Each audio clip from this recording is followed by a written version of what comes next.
सच्चिदानंद रूपाय विश्वोत्पत्त्यादिहेतवे तापत्रय विनाशाय श्रीकृष्णाय वयं नुमः। कृष्णेश्वदामोक्ते धर्मज्ञानादिविषः कलौ नष्टदृशामेष पुराणार्को धुनोर्जितः। वसुदेवसुतं देवं कंसचाणूरमर्दनम् देवकी परमानन्दम् कृष्णं वन्दे जगद्गुरु। कृष्णं वन्दे जगद्गुरु।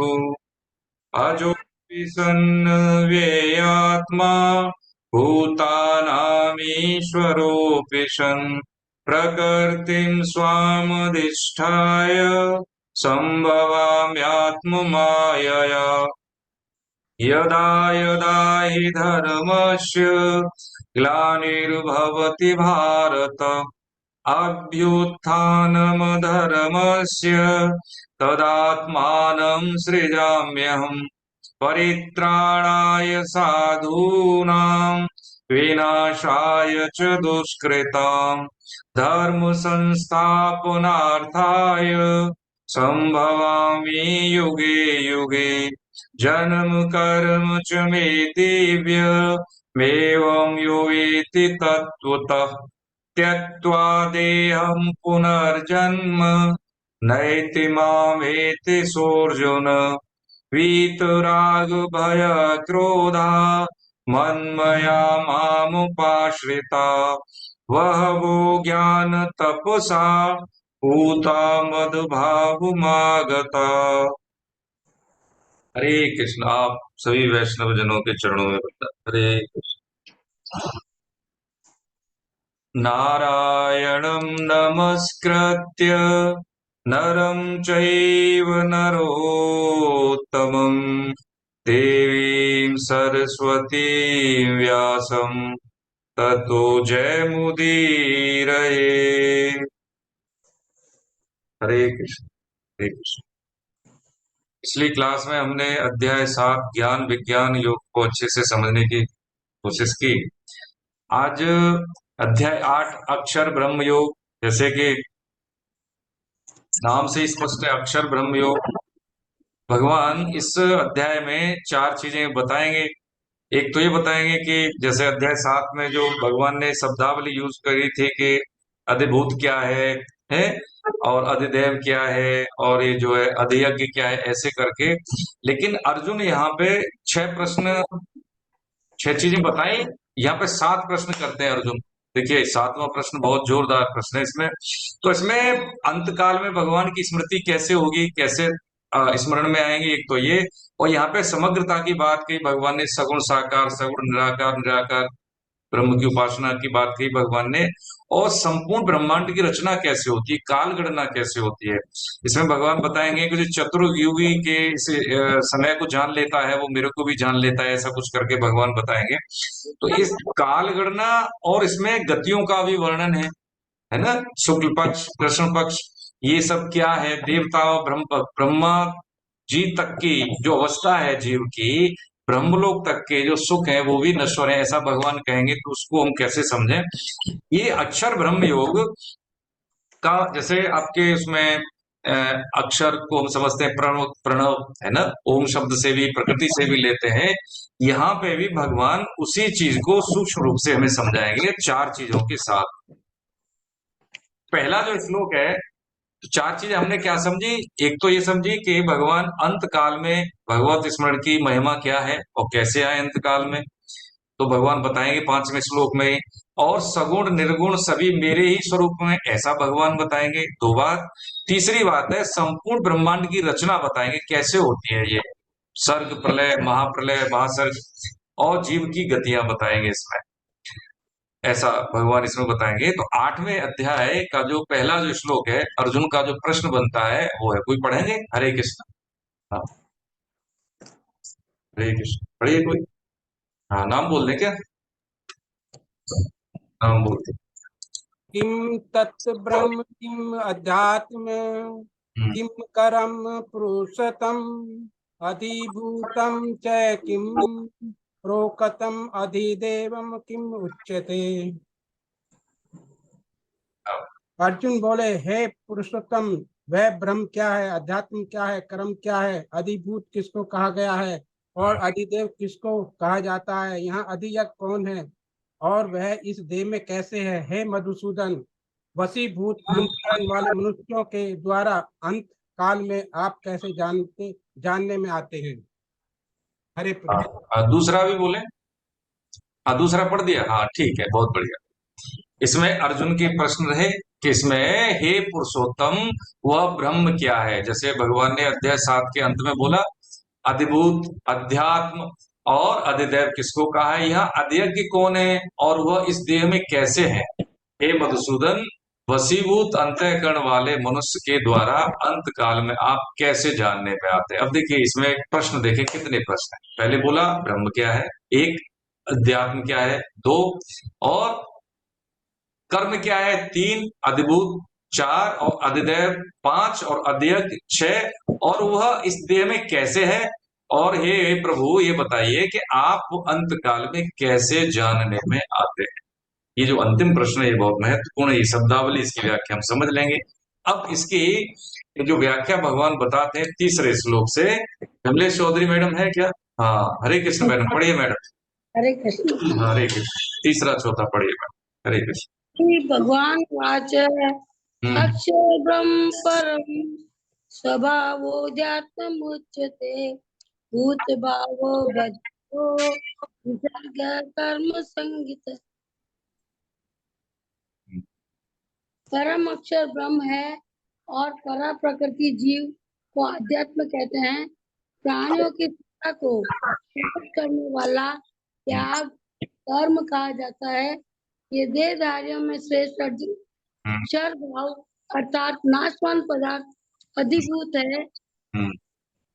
पुरुष अर्थात हिरण्यगर्भ ब्रह्मा आदि देव है। हम्म। इस में अंतर्यामी हम्म। से मैं ही अधियज्ञ हूँ।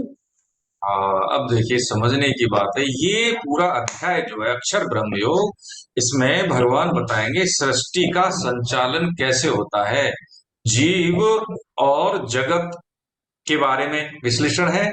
और इसमें जीव जगत को धारण कैसे कर लेता है ये भी है। देखिए अध्याय 8 तक जो स्थिति अर्जुन की कैसी हो जाएगी, वो प्लेटफॉर्म बन जाएगा जिसमें भगवान ज्ञान की जो बिल्डिंग होती है ना उसका गठन करना चाहेंगे। वो प्लेटफॉर्म बन जाएगा, उनकी स्थिति कैसी हो जाएगी, अनसुईया, दोष दृष्टि रहित हो जाएगी। देखिए इस बात को हम सुलझ के समझ लें कि गीता को पढ़ने के लिए या गीता पढ़ी कैसे जाए, बहुत जरूरी है कि हम वो दृष्टिकोण अपनाएं कि जिसके माध्यम से गीता के भावों का प्रेषण हमारे अंतर्मन में हो सके। मन एवं मनुष्याणाम साधनम बंध मोक्ष, हमने समझा है कि मन जैसे, हम ये जानते हैं कि खाना एक एक कवल जब हम खाते हैं, एक गसा खाते हैं तो उससे भूख नहीं बुझती, ऐसे ही थोड़ा बहुत साधन करने से मन शुद्ध नहीं होता है ना।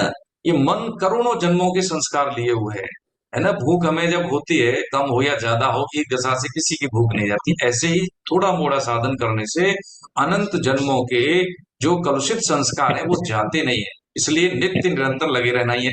एक बात, दूसरी बात समझना इसमें कि इसको, जैसे कभी कभी हमारी श्रद्धा में कमी जब आती है तो होता क्या, क्यों आती है, संसार को न समझने के कारण। तो भगवान यहाँ पे समझा गए, अर्जुन को समझा है। अनुसूया दृष्टि जब ही होगी तब भगवान बताएंगे राज विद्या राजगुरु, यानी विद्याओं का राजा, रहस्य की बात बताएंगे। तो इसको हम समझ लें, अच्छे से समझ लें, क्योंकि प्रश्न हमारे अंतर मन में होते हैं। तो कहते हैं भगवान परम अक्षर ब्रह्म है और परा प्रकृति जीव को अध्यात्म कहते हैं। अब देखिए अक्षर या ब्रह्म की बात कहें तो इसका मतलब प्रणव है ना, प्रकृति है, ऐसा कुछ करके हमने समझा है। लेकिन यहाँ पे ब्रह्म के साथ परम और अक्षर लग गया है तो इसका मतलब है सच्चिदानंद घन भगवान, यानी अपने लिए बोल रहे हैं परम अक्षर ब्रह्म है जिसका कभी क्षय नहीं होता। और परा प्रकृति जीव है। परा प्रकृति जो स्वयं को भी जाने और दूसरे को भी जाने, जड़ तो नहीं जानता। जैसे जड़ अगर मान लीजिए जिसमें से जीव निकल गया, शरीर पूरा होने के बाद में शरीर किसी को नहीं जानता, कितना ही विलाप करें ये मेरा है तेरा, उसको कुछ नहीं पता है। ये वस्तु नहीं जानती जड़ कि मैं किसकी हूं, लेकिन जो है जीव वो जानता है कि मैं क्या हूं, और जड़ को भी जानता है, वो अपने को भी जानता है, वो जीव है। अब अध्यात्म जिसमें आत्मा का अध्ययन हो, शास्त्रों का अध्ययन हो, ये सामान्य सी परिभाषा हमने समझी है। लेकिन यहाँ भगवान अध्यात्म बता रहे हैं कि जीव के होनेपन का मतलब है अध्यात्म, जीव के होनेपन का मतलब, यानी ये यात्रा अब आरंभ होती है, कब तक होती है, जब तक कि जीव का है जो परमात्मा से, जीवात्मा का परमात्मा से जब तक एकाकार नहीं होता, तब तक ये यात्रा उसकी चलती रहती। तो जीवपने का अर्थ हुआ अध्यात्म, प्राणियों की सत्ता को प्रकट करने वाला त्याग कर्म कहा जाता है। हाँ, ये भगवान ने कहा क्या है, विसर्ग, यहाँ विसर्ग का मतलब त्याग से है कि प्राणियों की सत्ता को प्रकट करने वाला। अच्छा, ये सृष्टि संचालन कैसे हुआ, देखिए प्रकृति, मूल प्रकृति जिसको हम कहें, मूल प्रकृति अपनी आरंभिक अवस्था में कैसी साम्य है, कोई हलचल नहीं है। भगवान अपने संकल्प से ही, जिसको हलचल का नाम हम दे सकते हैं सामान्य भाषा में, संकल्प से ही सृष्टि की संरचना ब्रह्मा जी के माध्यम से करते। संकल्प भगवान का ही होता है, संकल्प भगवान का ही होता है। एक हम बहुश्यामी, एक ही में कई रूपों में, एक ही में कई रूपों में हो जाओ, ये खेल है। देखिए ये खेल है, ये इसको हम समझें, हम इसको गंभीरता से ले लेते हैं। जैसे दो टीम खेलें, है ना, और दोनों टीमें, खेल भावना क्या होती है, खेल भावना ये होती है कि जो भी खेल के नियम है वो उसका अक्षरश पालन हो, और स्वस्थ मनोरंजन के लिए हम खेल खेलें। उसमें कोई हार जीत के लिए कोई भी द्वेष भाव न होना चाहिए कि हम जीत गए तो हम श्रेष्ठ हैं, वो हार गए तो हमने उनको पराजित कर दिया, ऐसा नहीं। खेल भावना का मतलब होता है जो भी हमारी खेल के नियम है उनका अक्षरश पालन करते हुए अपने पुरुषार्थ के माध्यम से एक पर दूसरे की विजय की स्थापना का मतलब है कि आपने अपने प्रयास ठीक से नहीं किए, और इसमें कोई हार जीत नहीं होती, है ना। केवल प्रयासों के आधार पर ही हम कहीं पहुंचते नहीं है, नित्य निरंतर चलते तो है ही हम, ऐसा नहीं है कि कोई आज पहुंचेगा तो कोई कल पहुंचेगा। तो प्राणियों की सत्ता को प्रकट करने वाला त्याग यानी कर्म परंपरा भगवान ने ही शुरू की। आदि कर्म करने वाले हो गए भगवान, लेकिन कैसे हैं वो, निर्लिप्त हैं। क्यों निर्लिप्त हैं, कि जैसे जैसे जीव सत्ता जिस जिस भाव से, जिस जिस भाव से शरीर छोड़ती है, उसी भाव से भगवान उसके शरीरों का संयोग करा देते हैं। इनमें उनका कोई भी लेस मात्र भी अपना कोई विचार नहीं होता। जीव का अपना कर्म बंधन के कारण शरीरों का संयोजन होता है, इसी को भगवान ने त्याग कहा। कर्म परंपरा यहीं से, यानी विशुद्धावस्था जिस जीव की सृष्टि के आरंभिक काल में, जैसे होता है ना, एक तो होते हैं अजान देवता जो कि उसके कल्प के आदि काल में ही वो स्थापित देवता होते हैं, जैसे अग्नि देवता, वरुण देवता, वायु देवता। एक होते हैं देवता कैसे, कि जो अपने पुरुषार्थ के कारण देवलोक को प्राप्त होते हैं, है ना। अजान देव और देव सामान्य बात हम समझ गए। ऐसे ही जीव अपने आरंभिक यानी सृष्टि के सृजन के काल में वो कैसा होता है, शुद्ध होता है। लेकिन जैसे ही बूंद जैसे ऊपर से आकाश से गिरी, जमीन पे आई, तो जमीन के वातावरण के कारण वो अशुद्ध हो गई। ऐसे ही जीव संसार में आके मोहवश, अज्ञानवश, है ना, संबंध संसार से जोड़ने के कारण वहां से विमुख हो गया भगवान से, तो बस वो अशुद्ध हो गया, जीवात्मा बन गया। अब यहीं से उसके कर्मों के बंधन के कारण अनंत शरीर, अनंत यात्राएं चल रही, ठीक है। लेकिन जो जीव भगवान के सम्मुख रहता है, देखिए यही राधा तत्व है। कृष्ण और राधा में यही फर्क है कि राधा तत्व तो कभी कृष्ण से विमुख हुआ ही नहीं। बोल रहे नाम, हरे कृष्ण में सबको आपको म्यूट कर देता हूँ, बोलिए। जिनको जरूरत होगी वो हैंड रेज करेंगे, ठीक है ना। अब तो प्राणियों की सत्ता को प्रकट करने वाला त्याग भगवान का यही कर्म का, ठीक है, ये कर्म परंपरा यहां से शुरू हुई। अब कहते हैं, हे देहधारियों में श्रेष्ठ अर्जुन, क्षर भाव अर्थात नाशवान पदार्थ अधिभूत है। हाँ, कौन सा जो दिख रहा है, पंचमहाभूत जो शरीर, ये सब है, जो भी स्थूल वस्तुएं, व्यक्ति जो सब दिख रहे हैं, सब भैया ये नाशवान है, सब आदि अंत वाले। हाँ, कोई नहीं रहने वाला यहाँ पे। पुरुष अर्थात हिरण्यगर्भ ब्रह्मा अधिदैव है। पुरुष का मतलब क्या है? पुरुष और प्रकृति। पुरुष का मतलब यहाँ देखो, ब्रह्मा जी के माध्यम से भगवान ने क्या किया? सृष्टि की रचना की। यानी उत्पत्ति के मूल जो स्थान है, हिरण्य गर्भ का मतलब है उत्पत्ति का मूल स्थान कौन है? ब्रह्मा जी। इसलिए अधिदैव क्या कहते हैं? भगवान ब्रह्मा जी देख अधिदैव है। और इस देह में अंतर्यामी रूप से मैं ही अधियज्ञ हूं, हृदय सन्निविष्ट। देह में, अब देखिए बता दिए तीनों का परिचय। हम कौन है? हम सब ईश्वर के ही अंश हैं, हम सब एक ही हैं। जब तक हम शरीरों के प्रकारों में उलझेंगे तब तक हम उलझे ही रहेंगे। ये सबसे बड़ी कमी है। हम बहुत अच्छा करते हैं, हमें प्रतिकूलताएं मिलती है, लेकिन ये प्रतिकूलताएं मिलती क्यों है? हमारी कर्मों का परिणाम। ये बात समझ लें। किसी के माध्यम से कोई प्रतिकूलता मिल रही है कि सजा मिल रही है तो गुनाह हुआ है, इस बात को समझे। अब देखिए, ये बिल्कुल बिटवीन द लाइन्स स्पष्ट कह रहे हैं भगवान। क्या? इस देह में अंतर्यामी रूप से मैं ही अध्यक्ष हूं, मैं ही हूं सभी में। देखो जी, हम तो भगवान का भजन करने प्रति जा रहे हैं, ऑफिस जाओ यार, सुबह 7 बजे तक हम माला करेंगे। बच्चे जा रहे हैं तो थोड़ा आप भी हेल्प किया करो। पति रूप में भगवान है, बच्चे के रूप में भगवान है। पहले वही हमारे काम क्या है? पहले उनकी सेवा है। का लंच पैक कर देना, बच्चों की है पढ़ाई लिखाई का सामान पैक करके उसको लंच उसका भी पैक कर देना, उसकी तैयारी करवा देना। जब खाली समय तो भगवान, हरिशरण हरिशरण। जो प्रपंच का समय उसको भगवान में लगा दे, और जो हमारे गृहस्थी के कार्य उसमें पहले उसको मनोयोग से करें। है? हम माला कर रहे हैं, हम नहीं करेंगे, ये बिल्कुल प्रपंच है, हो गई नहीं, ये दिखावा हो गया, ये नहीं। तो कह रहे हैं अंतर सभी में। अब जो जन सेवा है वो भगवत सेवा है, गृहस्थी की सेवा है भगवत सेवा है, बिजनेस है भगवत सेवा, सब। अब देखिए समझ रहे हैं इस चीज को हम आगे बढ़ते बढ़ते, है ना? हिरण्यगर्भ समझ लिए, पुरुष का मतलब हिरण्यगर्भ, यानी वही पुरुष। पुरुष कौन? जो उत्पत्ति के मूल स्थान ब्रह्मा जी के लिए अधिदैव। और इस देह में अधियज्ञ कौन हूं? मैं ही हूं, अंतर्यामी रूप से। अंतर्यामी का मतलब है कोई जगह, कोई समय, कोई काल ऐसा नहीं जब मैं नहीं हूं। हर समय, हाँ तो इस समय भी, हर जगह तो इस जगह भी, हर में तो सभी में, प्राणी मात्र में, जड़ और चेतन सभी में ईश्वर ही तो है। अंतर्यामी रूप से सभी में मैं ही हूँ। लता पता कीड़े मकोड़े सब में मैं ही हूँ प्रभु, ऐसा भगवान ने कहा। आगे 5वें श्लोक में कहते, अच्छा ठीक है, भगवान कहेंगे 5वें श्लोक में 5, 6, 7। अब जब ये भगवान ने बता दिया तो अब इसको हम कैसे आचरण में लाएं? कौन सा? 6 प्रश्न हो गए, 6 प्रश्न हो गए सभी। अब 6 प्रश्न में 7वां जो प्रश्न था कि प्रभु अंत काल में आप समझ में कैसे आएंगे बताओ। तो अंत काल में समझ में आए, जैसे हमें पता लगे भैया हमारा ये यात्रा समाप्त हो रही है, हमें तो मालूम नहीं, तो कैसे पता लगेगा अंत काल क्या है? तो भगवान देखिए 5वां श्लोक, कोई पढ़े? प्रभु जी, तोमर साहब, हरे कृष्ण। प्रभु जी अपने आप को अनम्यूट कर ले, मैं आपको इधर से परमिट कर देता हूँ, ठीक है? करें अपने आप। हरे कृष्ण सर। हरे कृष्ण। जो मनुष्य अंत काल में भी मेरा स्मरण करते हुए शरीर छोड़कर जाता है, वह मेरे स्वरूप को भी ही प्राप्त होता है, इसमें संदेह नहीं है। बहुत बढ़िया।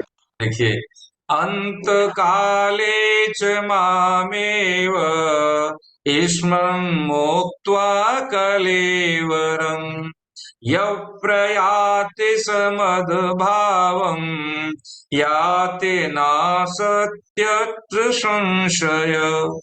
है ना? ये कह रहे हैं याति नास्त्यत्र संशय, इसमें कोई संशय नहीं। कैसे? अंत काले च मामेव स्मरन् मुक्त्वा कलेवरम्, यानी कह रहे हैं कि हे जो मनुष्य अंत काल में भी मेरा स्मरण करते हुए शरीर छोड़कर जाता है, वो मेरे स्वरूप को ही प्राप्त होता है, वो मेरे स्वरूप को ही प्राप्त, इसमें कोई संदेह नहीं। ये कौन सी छूट होगी? जैसे सेल लगी होती है ना, है भैया सेल लगी है, 2 के साथ 1 फ्री या 1 के साथ 1 फ्री, ऐसा करके हम मार्केट में लेके आते हैं। वो चीज है कि अरे भाई देख, यदि कुछ भी न करे कोई, तो ये देखिए सब जी, अब इसी को कहते हैं सुहृदय।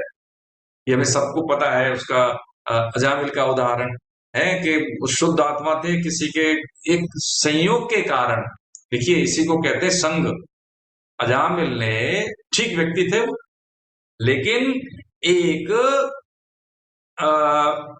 उन्होंने ऐसा देख लिया, दृश्य देख लिया किसी वैश्या के साथ, ठीक है, संयोग करते हुए, उसके कारण उनमें इतनी काम भावना होगी कि वो वैश्यागामी बन गए। और उस वैश्यगामी बनने के बाद सारे जीवन वो यही करते रहे, ठीक है, भोग विलासता में। अंत में, अंत काल से थोड़ा पहले, ठीक है, किसी संत की कृपा से उन्होंने अपने बच्चे का नाम, संत कृपा से, उनका कोई उसमें योगदान नहीं रहा, नारायण रख दिया। अब उसमें जब उनको है, जब जो होते ना यमराज के दूत आए लेने के लिए, तो उनको डर लगा, तो उसको नारायण अपने बेटे को पुकारा, भगवान का नाम नहीं लिया। अब इसका मतलब ये थोड़ी भगवान इतने पागल थे कि पुकार रहा है अपने बेटे को, मुझे नहीं पुकार रहा, फिर भी हाँ, फिर भी नारायण ऐसे करके चीखे, तो बस देखिए अब दिख रहा है पिक्चर में कि यमदूतों को भगवान के पार्षद जो है भगवत स्वरूप ही होते हैं, ठीक है, उन्होंने हटा दिया और जीव को खींच रहे हैं शरीर से, है ना, उन्होंने मुक्त कराया। तो ये क्या मतलब है कि ऐसा कोई हमारे घर परिवार जानने में कभी ऐसी स्थिति में होते हैं, तो देखिए हमने ये कोशिश की है लखनऊ में, लेकिन अभी इसको हम प्लेटफॉर्म पे उतार नहीं पाए इस सेवा को। परम सेवा का नाम है ये, कि यदि किसी व्यक्ति जो शरीर पूरा होने वाला जिसका हो, और वो व्यक्ति को हम भगवान नाम का स्मरण करा दें, या भागवतिक वातावरण पैदा कर दे वहां पे, कि संकीर्तन के नाम से गीता पठन पाठन नाम मानस का पाठ कर दे, तो उन भगवत परमाणु के कारण उसमें क्या पैदा हो जाएगा है, भगवान के पार्षदों की उपस्थिति हो जाएगी। इस सबसे बड़ा एक का भी हमारे द्वारा ऐसा कल्याण होगा, हमें अपने कल्याण की चिंता नहीं करनी पड़ेगी। सबसे बड़ी कमाई है सृष्टि की, सबसे बड़ी कमाई।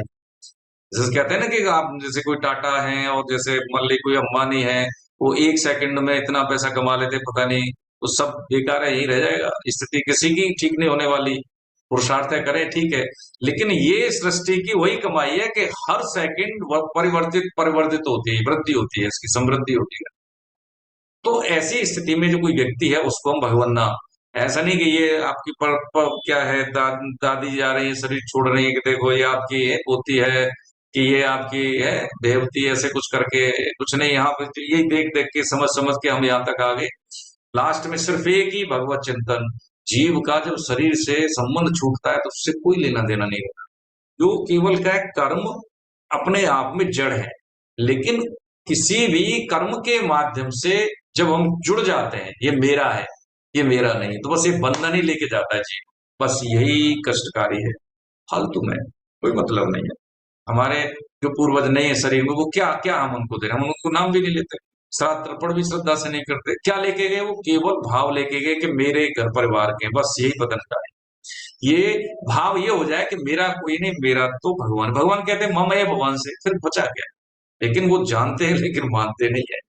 तो कह रहे हैं कि मेरा स्मरण अंत काल में भी कर लेगा तो उसको वही गति मिलेगी जो किसी भगवदाकार व्यक्ति को मिलती है, जो सारे जीवन उसने की। सबसे बड़ी छूट है, लेकिन ऐसा होता नहीं है, ये पक्की बात है। देखिए कभी कभी होता क्या है कि जैसा सिद्धों ने कहा है, वो मैं आपकी सेवा में निवेदन करूंगी, जिसका अंत समय आ जाता है उसको अपने पुराने कर्म सारे याद आते धीरे आते हैं, कहा जाता है। ठीक है, हो सकता है मैं गलत हूं, लेकिन संत की जो वाणी है वो मैं आपकी सेवा में निवेदन कर रहा हूँ। तो उनके अच्छे बुरे कर्म याद आने, मैंने ये किया, मैंने ये किया, मैंने ये किया, ऐसा कुछ। लेकिन जब उसका शरीर छूटता है तो होता क्या है, जो निषिद्ध कर्म का जो व्यक्ति होता है उसकी इंद्रियां काम नहीं करती, चाहते हुए भी वो नहीं याद कर पाता, क्योंकि कर्मों का, निषिद्ध कर्मों का वजन इतना होता है कि वो कुछ सोच नहीं पाता। इसलिए अंत समय में भगवत स्मरण होना ऐसा नहीं है, भगवत कृपा बिना संत कृपा बिना किसी पुरुषार्थ के होता ही नहीं है ये। अगर हो जाए किसी के प्रयास से, आप जैसे है भगवत जनों के प्रयास से अपनी तरफ से एक संकीर्तन सुना दे, है गीता का पाठ सुना दें, या उनकी जबान बोलने की स्थिति में तो राम नाम के पाठ का जाप करवा दें, तो उनकी स्थिति वही हो जाती है जिसने पूरे जीवन भर भगवताकार वृत्ति से अपना जीवन जिया है, ऐसा भगवान कह रहे हैं। तो कह रहे हैं कि यम यम वापी स्मरण भावम त्यजन्ते कलेवरम, यानी छठवें श्लोक में क्या कहते हैं कि हे कुंती पुत्र अर्जुन, मनुष्य अंत काल में जिस जिस भी भाव का स्मरण करते हुए शरीर छोड़ता है यम यम वाप है स्मरण भावम, जिस जिस भाव से, वह उस अंत काल के भाव से सदा भावित होता हुआ, यानी उस भाव को ग्रहण करता हुआ उसको ही प्राप्त होता है, उस योनि में ही वो चला। ये पक्की बात है, ये सूत्र है।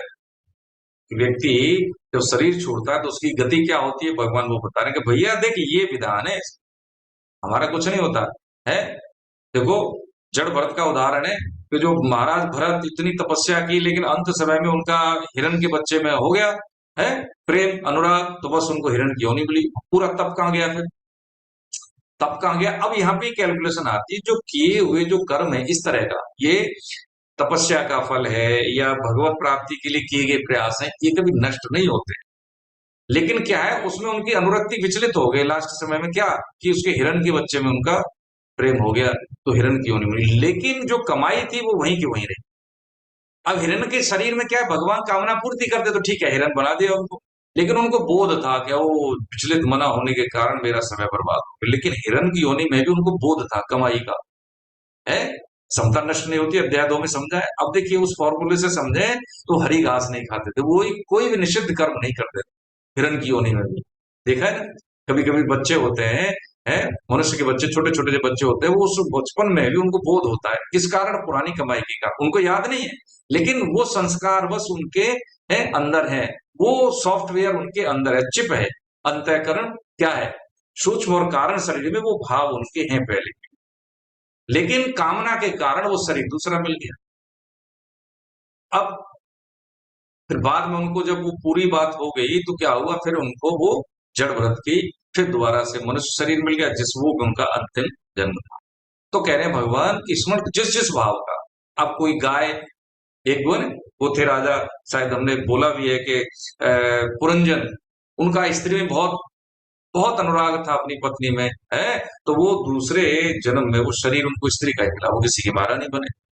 भगवान ने कहा कि मैं तेरा भाई अज्ञात सखा हूं, कि क्या स्त्री पुरुष की बात कर रहा है, ये कुछ नहीं है। समझ इस चीज को, इस शरीर कामनाओं के कारण ही धारित होता है।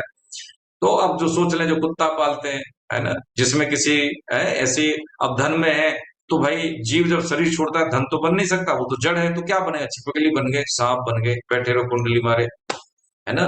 तो ये स्थिति हमारी कब होती है? जब हम जिस जिस भाव में रहते हैं, है ना।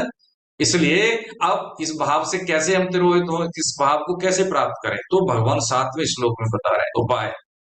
क्या तुम्हें पता तो है नहीं जीव को कि मेरा अंतिम समय कौन सा है, कितना मेरे पास समय, तो क्या करें भगवान? हाँ, देखिए, ये सबसे बढ़िया इस अध्याय की आत्मा, क्या ये जीवन का ये सूत्र है।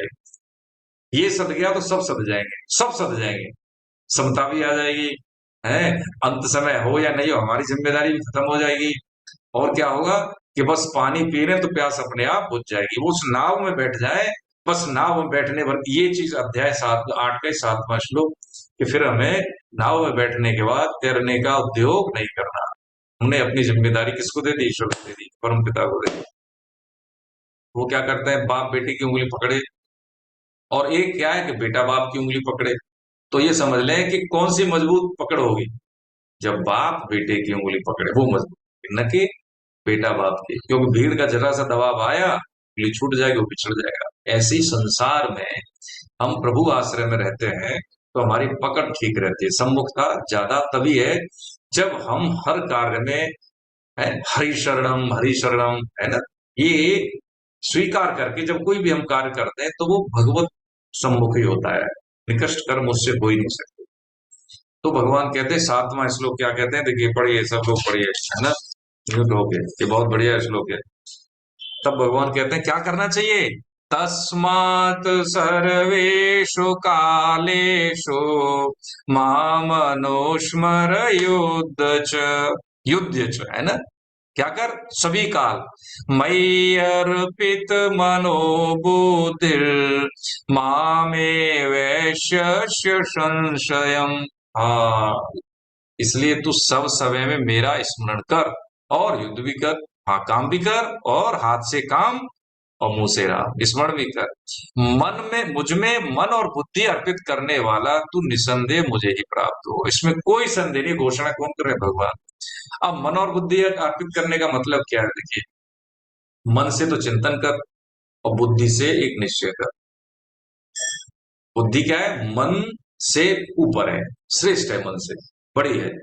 बुद्धि में जब तक निश्चय नहीं होगा तब तक मन मन क्या करेगा? विषयों के संग के कारण, इंद्रिय और इंद्रिय जनित विषयों के संग के कारण वो बुद्धि को भी अपना अनुगामी बना लेता है। बस ये स्थिति है। तो कह रहे हैं बुद्धि से दृढ़ निश्चय कर कि मेरा जीवन का उद्देश्य क्या है, अब देखिए, भगवान भगवान को हम नहीं जानते, कैसे जाने, हमें दिखा दो। अरे कैसे, तुम्हें शरीर में हो इतने साल से, 50 साल हो गए, 60 साल हो गए, अपने आप को नहीं जान पाए, भगवान को क्या जान लो। पता है, हम इस शरीर में है, इस पुर में है, इतने साल के, इतने साल से है, हम इस शरीर को और शरीर को जान पाए, इस भेद को नहीं जान पाए, भगवान को कैसे जान पाए। भगवान ने बता दिया है, वे सभी में अंतर्यामी रूप से सभी में स्थित रहे हैं। हम शरीरों के प्रकार में हैं, घट जो घड़े हैं उसमें जो प्रतिबिंब है सूर्य का, बस उसको हम अलग अलग अलग अलग माने हुए हैं। फिर अनुकूल है तो ठीक है, अनुकूल नहीं है तो ये ठीक नहीं है, बस इसी में फंसे हुए हैं। भगवान ने सारी चीजें स्पष्ट कर दी। अब ये बात मानने की है कि ठीक है, इसमें भगवान ये भी बताएंगे सगुण साकार, निर्गुण निराकार, है ना, और भक्ति, ये तीनों के माध्यम से हम कैसे फिर इसमें बताएंगे। देखिए अध्याय 8 में तो भगवान ने कह दिया, भैया तेरे को नहीं पता है, काल है तो क्या है, कैसे पता लगे, तो सब समय में तू मेरा स्मरण कर। स्मरण के पीछे स्मरण, ये स्मरण का मतलब अनुस्मरण से ही है। बार बार बार बार नाम, भगवान नाम, अरे स्मृति भूल गए, आधा घंटा हो गया, 10 मिनट हो गया, ये आदत में आ जाए। और युद्ध भी कर, यानी अपने कर्तव्य कर्म भी कर, तो क्या होगा। हाँ, कैसे होगा, मन से भगवान का चिंतन, बुद्धि से एक दृढ़ निश्चय, तो इसमें कोई संदेह ही नहीं है, कोई भी संदेह नहीं है, जो होगा वो ठीक ही होगा। हमने क्या की, ट्रेन ठीक ढंग से पकड़ ली, हम दिल्ली से हमें जाना है हावड़ा की ओर, वही ट्रेन सही पकड़ेंगे ना, ऐसा थोड़ी बिना सोचे समझे है, किसी ट्रेन में बैठ जाए, हम देखेंगे ट्रेन नंबर कौन सी है और ये कहाँ जाएगी, क्या रूट है इसका, उसको चुनेंगे, रिजर्वेशन करेंगे, फिर हम बैठेंगे। बैठने के बाद हमें नहीं चिंता करनी होती कितनी दौड़ेगी, है कब पहुंचेगी, अरे जो उसका टाइम टेबल है वो चली जाएगी, पहुंच जाएगी, हमें कोई चिंता ही नहीं करती। बस ऐसे ही है, भगवान ने जो मन है, मन का क्या करे, चिंतन भगवान, दृढ़ निश्चय बुद्धि से करे, विवेक का सदुपयोग करे, सत्य और असत्य का जो विवेक पैदा होता है वो विवेक के माध्यम से वो में पता लगता है, विवेक का सदुपयोग। बस इसको, ये जो टूल दिए भगवान का, ये टूल का सदुपयोग करके होगा क्या, निस्संदेह भगवत प्राप्ति। अच्छा, इसका प्रूफ क्या है जी, देखिए बिल्कुल सही, संतों का एक सत्संग में हो रहा था तो मैं आपके चरणों में निवेदन करूं। किसी ने पूछा कि महाराज बहुत तो ठीक है, 20 साल से ज्यादा हो गए महाराज, अवस्था आ गई है हमारी, जब मैं रिटायर हो गया था जैसे तैसे मैं, मुझे संयोग से देखिए पता लगा कि ये तो मैं क्या करता रहा, ये तो सब कुछ छूटने वाला ही है। अब तो बच्चे भी इतना ध्यान नहीं देते, इधर रिटायर भी हो गया, अवस्था ऐसी हो गई, अब करें क्या, हृदय में जलन होती है कि मैंने इतना किया लेकिन मेरे मेरे कोई काम नहीं आ रहा, है ना। अब जो रिश्तेदार हैं, जो बच्चे भी उतना महत्व नहीं देते, मैं करूं क्या। लेकिन 20 साल से मैं 80 साल की उम्र हो गई, 20 साल से भगवान नाम ले रहा हूँ, लेकिन मुझे कैसे लगे कि मैं सही ट्रैक में हूँ, ये मेरे को अभी भी आशंका रहती है। उन्होंने कहा देखिए कि वैसे तो इसका कोई फॉर्मूला नहीं है, और एक और कहा था उन्होंने कि हम फिर किसकी शरण जाएं, ऐसे कोई भगवताकार वृत्ति के संत मिल जाए। तो उन्होंने दोनों ही चीज बताई। पहला तो बता संत की पहचान क्या है, तो उन्होंने कहा देखिए, संत कभी कभी क्या होता है, अपने आप को प्रदर्शित नहीं करते, लेकिन कृपा रूप में भगवत कृपा से, संत कृपा से वो कुछ चीजें ऐसी बताते हैं तो आपके हृदय में वो चीजें उतरती हैं। और स्थूल पहचान ये है कि संत वही जिसको कुछ चाहिए नहीं, नाम बड़ा भी नहीं चाहिए, प्रणाम का भी लोभ नहीं होता कि मेरा ये प्रणाम करे, माने ना, संत तो वही है। दूसरी बात कि जिस भाव से, संत कृपा से उनकी बात है से हमारे हृदय में शांति पैदा हो, उनके आने से हमें अच्छा लगे, उनकी बात से हमारे मन मस्तिष्क में ऐसा लगे कि रिलैक्स मिल रहा है, आराम मिल रहा है, जलन मिट रही, हलचल नहीं हो रही है ना, ठहराव है ना, सुलझने की वृत्ति है, वृत्ति हमारी भगवताकार हो, ये वृत्ति हमारी सचिंतन की ओर हो, तो मान के चले कि वो शुद्ध पवित्र आत्मा है। एक बात और कही कि जब आपकी वृत्ति है, खान पान है, कैसा हो जाए, मर्यादा अनुकूल हो जाए, सोना जगना नियमित है, शास्त्र संत है, सत्संग में रुचि पैदा हो जाए, भगवत नाम में रुचि पैदा हो जाए, तो पक्की बात है कि आप सही ट्रैक पे। और यदि कोई वृत्ति ये भी आ जाती है, आएगा इस श्लोक में, ये सब कुछ होते हुए भी कभी कभी हम माया जनित विकारों से पीड़ित हो जाते हैं, कुछ मांगने लगते हैं, तो ठीक है, किससे मांगे, पिछले अध्याय में समझ लिए, अर्थार्थी भगवान से ही मांगे। प्रतिकूलता हटानी है तो भगवान से ही, ज्ञान प्रभु से ही, प्रेम प्रभु से ही।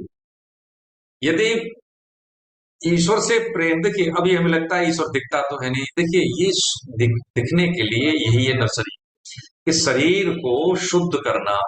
शौचाचार में कमी होने के कारण राजा नल और दमयंती उनकी पत्नी का देखिए कितना कितना घोर कष्ट हुए कलयुग में, जबकि उनको अग्निदेव का वरदान था, उनको वायुदेव का वरदान था, और वो घोड़े रथ को ऐसे चलाते थे, वो भी उनको वरदान था कि कई योजन बहुत कम समय में वो अपने रथ के द्वारा पहुंच सकते थे, जहां चाहे वहां पानी की है इसका मतलब हो जाए कि भाई यहाँ पे पानी चाहिए वहीं मिल जाए है। अग्नि देवता उनको जला नहीं सकते थे और शीतलता प्रदान करते थे, ऐसे थे। लेकिन विनाश मतलब जरा सा सोचाचार में कमी होने के कारण उनको घोर यातनाओं का सामना कर, राज्य छिन गया, सब कुछ हो गया, पता है ये कहानी। तो ये सोचाचार है, यम नियम है, जैसे हमने समझे अध्याय 4 में, अध्याय 6 ये बहुत जरूरी है। शरीर जब शुद्ध होता है, मन जब निर्मल होता है, तो भगवान क्या कहते हैं, मैं सभी हृदय में हूं। वो अब देखिए सोचने की बात है कि कोई चीज जैसे मान लीजिए कि एक है ना कि बगल में छोरा शहर में ढिढोरा, एक कहावत है। ये इसको लोकोक्ति बोलते हैं, मुहावरा नहीं, लोकोक्ति है। लोकोक्ति वो जो अपना अर्थ स्वयं स्पष्ट कर ले, मुहावरा अपना अर्थ स्वयं स्पष्ट नहीं करता, ऊंट के मुंह में जीरा क्या है? नहीं, लेकिन लोकोक्ति तो इसका मतलब है कि जो कह रहा है भगवान कहाँ है, जो कहने वाला है वही तो है, अलग कहाँ है, उसकी सत्ता अलग है ही नहीं, केवल आवरण ही तो हटाना है। आवरण कब हटेगा? है सोचाचार से, मर्यादा से, आहार विहार से, चेष्टा से, है सत्संग से, शास्त्र अध्ययन से। भगवान नाम तो इसमें सबसे बड़ी बड़ी बड़ी भूमिका तो उसी की है। भगवान नाम से ही देखिए कि वृत्तियों का नाश कर देता है भगवान। ठीक है, पुण्य कर्म से हो सकता है कुछ चीजें एडजस्ट हो जाए, लेकिन वो वृत्ति वृत्ति हमारी कैसी नित्य निरंतर है, वृत्ति मेरी कैसी है, मेरी वृत्ति भगवताकार है कि नहीं, संसार की, बस यही सावधानी बहुत जरूरी है। साधक सावधानी से ही कार्य करता है जीवन। तो कह रहे हैं तू सब समय में मेरा स्मरण कर और युद्ध भी कर, मुझ में मन और बुद्धि, बुद्धि के द्वारा एक निश्चय कर, मन से मेरा चिंतन कर, निसंदेह मुझे ही प्राप्त होगा, ऐसा भगवान ने कहा। देखिए जीव की स्थिति क्या होती है, कामना और तृष्णा हमने समझी है। कामना का मतलब होता है नए नए भोगों के प्रति आकर्षित होना, ये कामना होगी। तृष्णा का मतलब है भोगे हुए भोगों के प्रति बार बार आकर्षित हो जाना, बार बार उसी में, ये तृष्णा होगी। जीव करोड़ों जन्म शरीर लेने के बाद भी, मनुष्य शरीर लेने के बाद भी भोग भोगता रहा, लेकिन फिर भी उसकी तृप्ति नहीं है। देखिए एक शास्त्रों का एक निचोड़ है, सत्संग का भी एक निचोड़ है, और हमारे जीवन में कभी कभी घटनाएं आती हैं, हम सबके जीवन में आती है, ऐसा नहीं है नहीं आती, आती है। हम कितने ही बलशाली हों, कितने ही हमारे संपर्क हों, कितने ही धनवान हों, लेकिन हमारे हाथ में कभी कभी ऐसा होता है कुछ भी नहीं होता, फिर क्या करते हैं, हे भगवान। ठीक है, तो संत तो यही कहते हैं, अच्छा लगेगा आपके मुखरा सुना देता हूं। हम तो बालक तेरे भगवन, तुम हो कृपा निधान। हम तो बालक तेरे भगवन, तुम हो कृपा निधान। कैसे गाऊं महिमा तेरी, कैसे करूं बखान।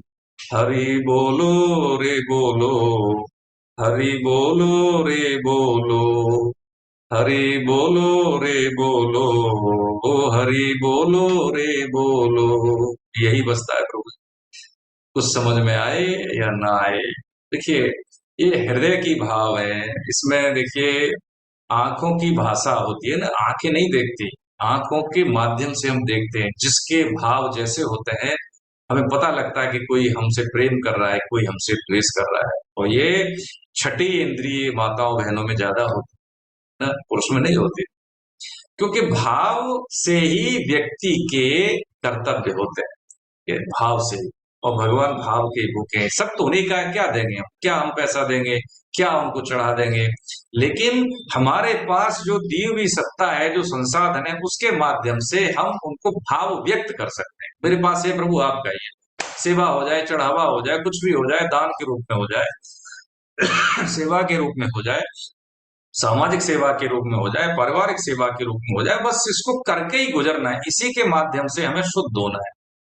देखिए गंगा जल से, गंगा जी का हम पूजन करें तो कैसे करेंगे बताइए, गंगा जल से करेंगे, गंगा जी का पूजन कैसे करेंगे, अलग से कुछ और शुद्ध पवित्र जल लाएंगे क्या? गंगा से ज्यादा कोई पवित्र है? गंगा जी का पूजन गंगा जी से करेंगे। परा अपरा मेरी है, बस परा को ये पता है कि ये मैं हूं, ये है, वही पराशक्ति है। जो ये जाने मैं कौन हूं, वो ये जाने कि ये कौन है, यही परा है। यही भगवान ने अध्यात्म कहा, इसी को जीव बनेगा नाम, है ना। तो कह रहे हैं सब समय मेरा स्मरण कर, ये सटीक स्लोगन है। तस्मात् सर्वेषु कालेषु माम अनुस्मर मयि अर्पित मनोबुद्धिर्मा में विश्वसंस्य, ये भगवान, बस ये टैगलाइन हर एक के जीवन में, चाहे वो बच्चा है, चाहे वो विद्यार्थी है, चाहे वो गृहिणी है, चाहे वो नौकरी वाला है, व्यवसायी, कोई भी उम्र, कोई भी वर्ण, कोई भी जाति, कम पढ़ा लिखा, ज्यादा, सबके लिए ये एक वाक्य है। इसके अलावा अगर कुछ वो करता है, वो गलती करता है। ये भगवत सम्मुखता है नहीं, ठीक है। ये भगवान ने यहां तक ये चीज समझाई। अब देखिए 8वें श्लोक से भगवान कहते हैं, 8वां श्लोक कोई पढ़े? 8वां श्लोक, हरे कृष्ण। 8वां, 9वां, 10वां कौन पढ़ेंगे साहब? अभी हम नाम लेते हैं। देखिए पीछे से लोग जो है ना, देखिए ये छुपके ही सुनते रहते हैं, कमाई करते हैं, खर्च कुछ नहीं करते हैं। देखिए मैं अब देखो इनसे नीचे से बोलता हूँ किसी को, है देखिए अजय कृष्णपाल साहब, देखो भारत भूषण साहब के दर्शन हो रहे हैं, लेकिन वो जो है वीडियो ऑफ है। अजय कृष्णपाल साहब पढ़िए सर, 8, 9, 10 कुछ खर्च करो महाराज। हेलो, हरे कृष्ण। अपने आप को, मैं आपको इधर से परमिट कर देता हूँ, अनम्यूट करिए सर।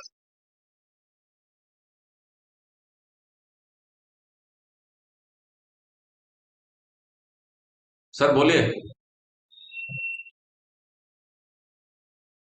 भारत भूषण साहब, आप करें अपने आप को अनम्यूट। हम्म, हरे सर कृष्ण बाहर सर। हूँ थोड़ा, अच्छा अभी अच्छा, ठीक पहुंचता है, हूँ घर। चलिए कोई बात नहीं। अच्छा, ये मैडम सुमित्रा बड़ाया जी, हरे कृष्ण मैम। हरे कृष्णा सर। हरे कृष्ण मैडम, आप पढ़िए मैम, है ना। 8, 9, 10।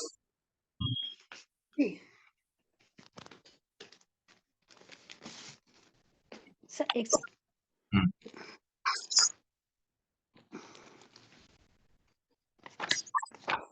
हम्म, जी सर।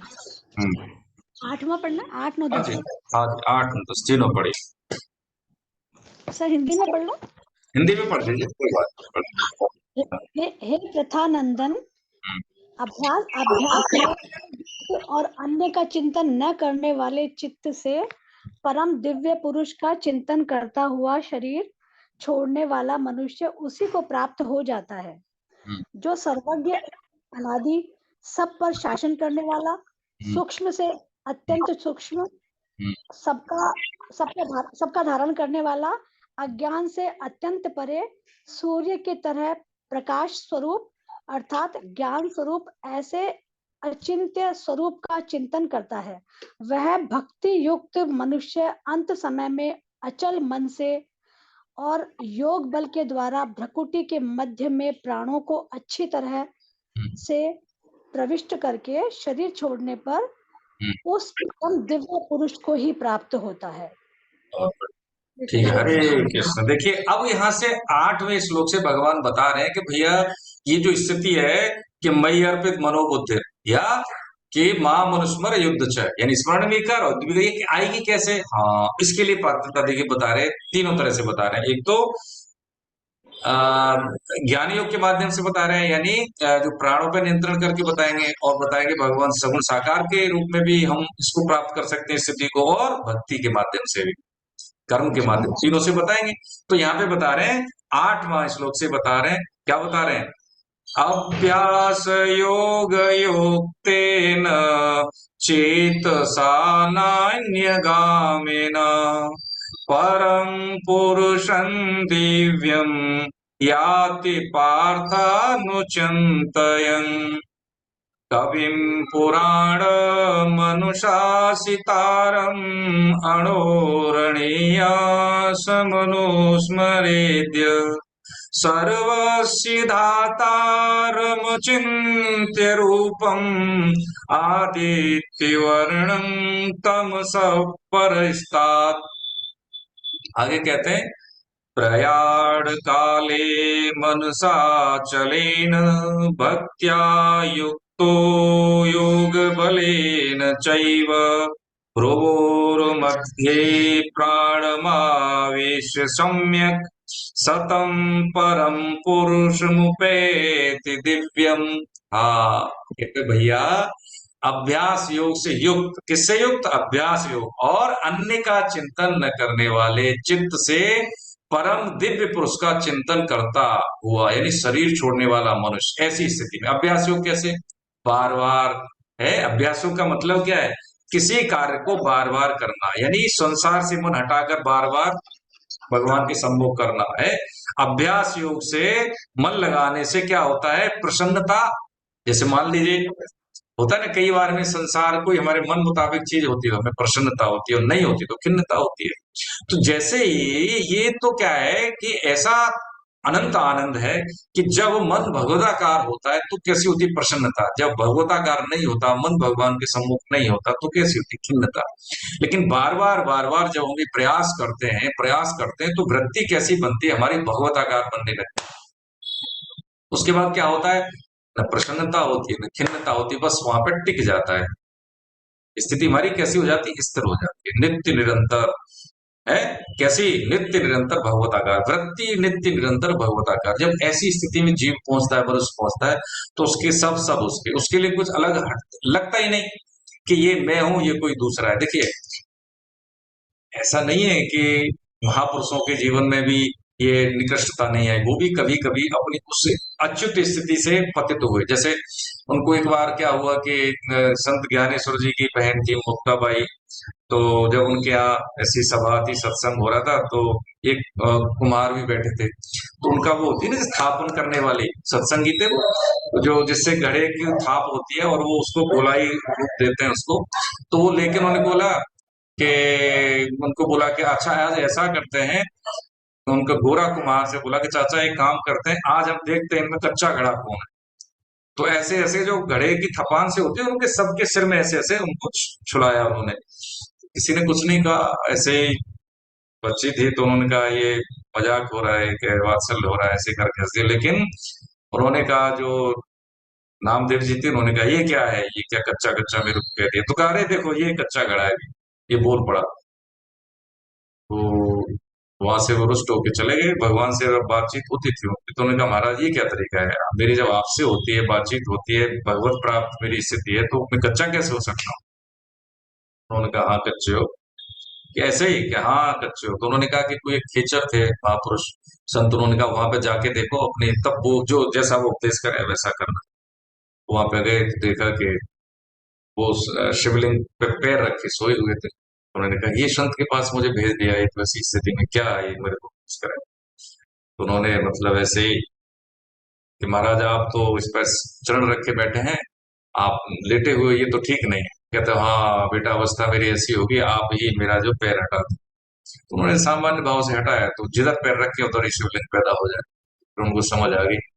फिर उन्होंने बोला कि देख कहाँ पे शिव नहीं है, शिव कहाँ पे नहीं है। ऐसा करके जब उन्होंने बोला तो उनकी दृष्टि, जब कोई परम भागवत किसी को कोई उपदेश करते हैं तो उसमें माया मोह के पर्दे रहते नहीं, सीधी बातें हृदय में उतरती है। स्थिति तो निर्मल थी उनकी, लेकिन माया के कारण थोड़ा सा उनमें ये अशुद्धता थी। वो अशुद्धता उनके उपदेश से वो दूर हुई। उसके बाद तो उनको कुत्ते में भी भगवान दिखा, है ना। जब भोग लगा रहे हैं तो कुत्ता जब लेके जा रहा है, तो उसके बाद ही की स्थिति में वो आए, सब में वो भगवत दर्शन करने लगे। तो यही थोड़ा सा एक था, है उनमें अशुद्धता, वो भगवान की कृपा से वो अशुद्धता वहां पे उनके महापुरुष के माध्यम से दूर हो। तो अभ्यास योग से युक्त है, बार बार मन को ईश्वर में लगाना, हटता है फिर ईश्वर में लगाना। ऐसी स्थिति जब बार बार आएगी तो क्या है कि जड़मत होत सुजान करत करत अभ्यास। बस वो अभ्यास योग से युक्त अन्य का चिंतन न करे। चिंतन मन से किसका हो? देखिए चिंतन हमारा जब किसी का भी हो, और स्थूल रूप में मैडम विमलेश मैडम कुछ कहना चाह रही है क्या? हरे कृष्ण, आपका हैंड रेज है मैडम। विमलेश मैम।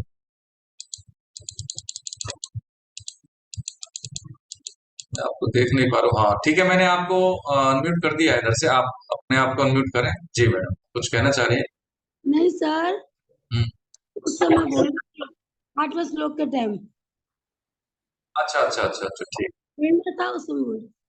चलिए ठीक है। हाँ, तो अब हम क्या बात कर रहे थे? हम ये बात कर रहे थे कि अभ्यास योग के माध्यम से मन का चिंतन की बात भगवान कह रहे हैं। चिंतन हमारा किसी का भी होता है, माला लेके बैठे हैं तो वो कोई मतलब नहीं है। हम काम कर रहे हैं, घोर संसारिक काम कर रहे हैं, लेकिन चिंतन भगवान का हो रहा है, तो वो क्या है? हाँ, वो फिर क्या है? वो भजन है। दिख रहे हैं हम सांसारिक काम करते हुए, लेकिन चिंतन भगवान का हो रहा है। तभी तो कह रहे हैं कि तू लड़ाई भी कर, यानी कर्तव्य कर्म भी कर, और तू मेरा स्मरण भी कर, तो वो तेरी पूजा होगी। कितना आम के आम गुठलियों के दाम। तो उसके लिए अवस्था कौन सी है? अभ्यास, बार बार बार बार। अच्छा, स्मृति में भगवान नहीं, अरे हे नाथ, हे मेरे नाथ, बार बार। ठीक है। जब भी ये कर्तव्य कर्म, जो भी हमारा जो कार्य हमें मिला है संसार में, बिजनेस का हो, कोई भी कार्य हो, उसके चिंतन तो भगवान का ही हो। उसके अलावा जब बैठे हम, देखिए, एक घड़ी में 24 मिनट बैठते हैं। इसके लिए संतों का जो उपाय है, वो मैं आपकी सेवा में निवेदन करूं, याद आ गया तो। 24 घंटे में 24 मिनट, यानी एक घड़ी में 24 मिनट होते हैं। ठीक है। अभी एकांत में बैठ के हरि शरणम, जो भी हमें, हरे कृष्ण राधा राधा राम राम सीता, गुरु मंत्र जो दिया हो है, द्वादश मंत्र, कोई भी मंत्र जो भी हमें दिया हो, उसका हम एक वृत्ति से, यानी केवल भगवताकार वृत्ति से, कुछ नहीं आए, कुछ नहीं, कोई रात हो दिन हो, कोई भी 24 मिनट ले लें। 24 घंटे में 24 मिनट हम अपने आप के लिए नहीं निकाल सकते। फिर क्या है कि हम भगवान को नहीं जानते, हम कोई अपने आप को ही नहीं जानते, कैसे भगवान? भगवान को जानने के लिए कोई दूरी तय करनी नहीं करनी। वो किसी भी समय अभी भी है। और शरीर में बहुत दूरी है, हम में और शरीर में बहुत दूरी है प्रभु जी। हाँ, अध्याय 13 में समझेंगे इसको, कितनी दूरी है। भगवान से हमारी दूरी है ही नहीं। हम इशारे से भी नहीं कर सकते ये कि वो बहुत ही हृदय सन्निविष्ट है। वो पर्दा हटाने के लिए ये सारे जद्दोजहद है। इतना अहम भरा हुआ है हमारे अंदर, हम कहते जरूर हैं, करे हमें, हम तो किसी से कुछ नहीं चाहते, लेकिन हाँ बहुत चाहते हैं। ये हमें ही नहीं पता हम क्या क्या चाहते हैं। तभी तो करने में, दिखने में और चाहने में फर्क है। करना, दिखना और चाहना, ये एक हो जाए तो बस, हाँ, वो साम्य अवस्था में आगे दिखती है। हम कहते कुछ है, करते कुछ है, और दिखते कुछ है, और चाहते कुछ है। कितना विभाजित है, बताएं, कितने विभाजित। हम ही एक नहीं है। करना, चाहना, दिखना है, ये सब एक हो जाए, व्यक्ति कैसा हो जाता है? हाँ, साम्य अवस्था, हृदय में शांति। ये सारी शारीरिक जो अस्वस्थता है, बीमारियां, वो भी इसी की जड़ है। माता पिता की हम सेवा करें, बदले में कुछ न चाहे। घर गृहस्थी में सबकी सेवा करें, बदले में कुछ न चाहे। बताइए, घर स्वर्ग होगा कि नहीं? ऐसा आदमी कहीं मिलेगा? कोई घर में नौकर आ जाए, आजकल की तो स्थिति इतनी है कि घर में कोई काम वाली नहीं हो, और काम वाली छुट्टी कर जाए तो बस सारा दिमाग खराब हो गया। अरे छुट्टी कर गई, हमारा घर, हमारे काम कोई दूसरा कर दे। पैसे देते तो हैं, वो ठीक है, अच्छी बात है, लेकिन शरीर को हम पालते हैं। एक मेरे पड़ोस में ही रहते हैं, देखिए, निवेदन करूं कि अवस्था करीब 85-80 तो क्रॉस है पक्का। ठीक है। 2000 में रिटायर हुए हैं। ठीक है। और वो सारे घर के काम करते हैं, पूरे काम करते हैं, भगवान का भी भजन करते हैं, ऐसा नहीं नहीं करते हैं, लेकिन उम्र जनित बाध्यता नहीं, इतना वो शरीर को मोड़ लेते हैं, अभी भी झुक के काम कर लेते हैं, जितना कि सामान्य व्यक्ति हैं। मेरे मित्र आए, उन्होंने देखा, करे यार ये कैसे बुढ़ा है। अबे मैं तमीज से बात करूं भैया, ये अंकल जी हैं, बहुत पुरुषार्थी हैं यार, इतना तो मैं बैठ के नहीं काम कर सकता, इतना झुक के। हाँ, मैं देख रहा हूँ, 3 मंजिल का घर है उनका, ऊपर से नीचे ऐसे सीढ़ियों से जाते हैं, काम करते हैं, सुबह 4 बजे तक। मैं देखता हूँ, उठता हूँ, जगह मिलते हैं। हम अपना काम खुद तो करें, है? तो ये क्या है? पुरुषार्थ करने में हम वंचित, शरीर को हम पालते, शरीर कंफर्ट जोन के लिए पैदा नहीं हुआ, आराम मिल जाए।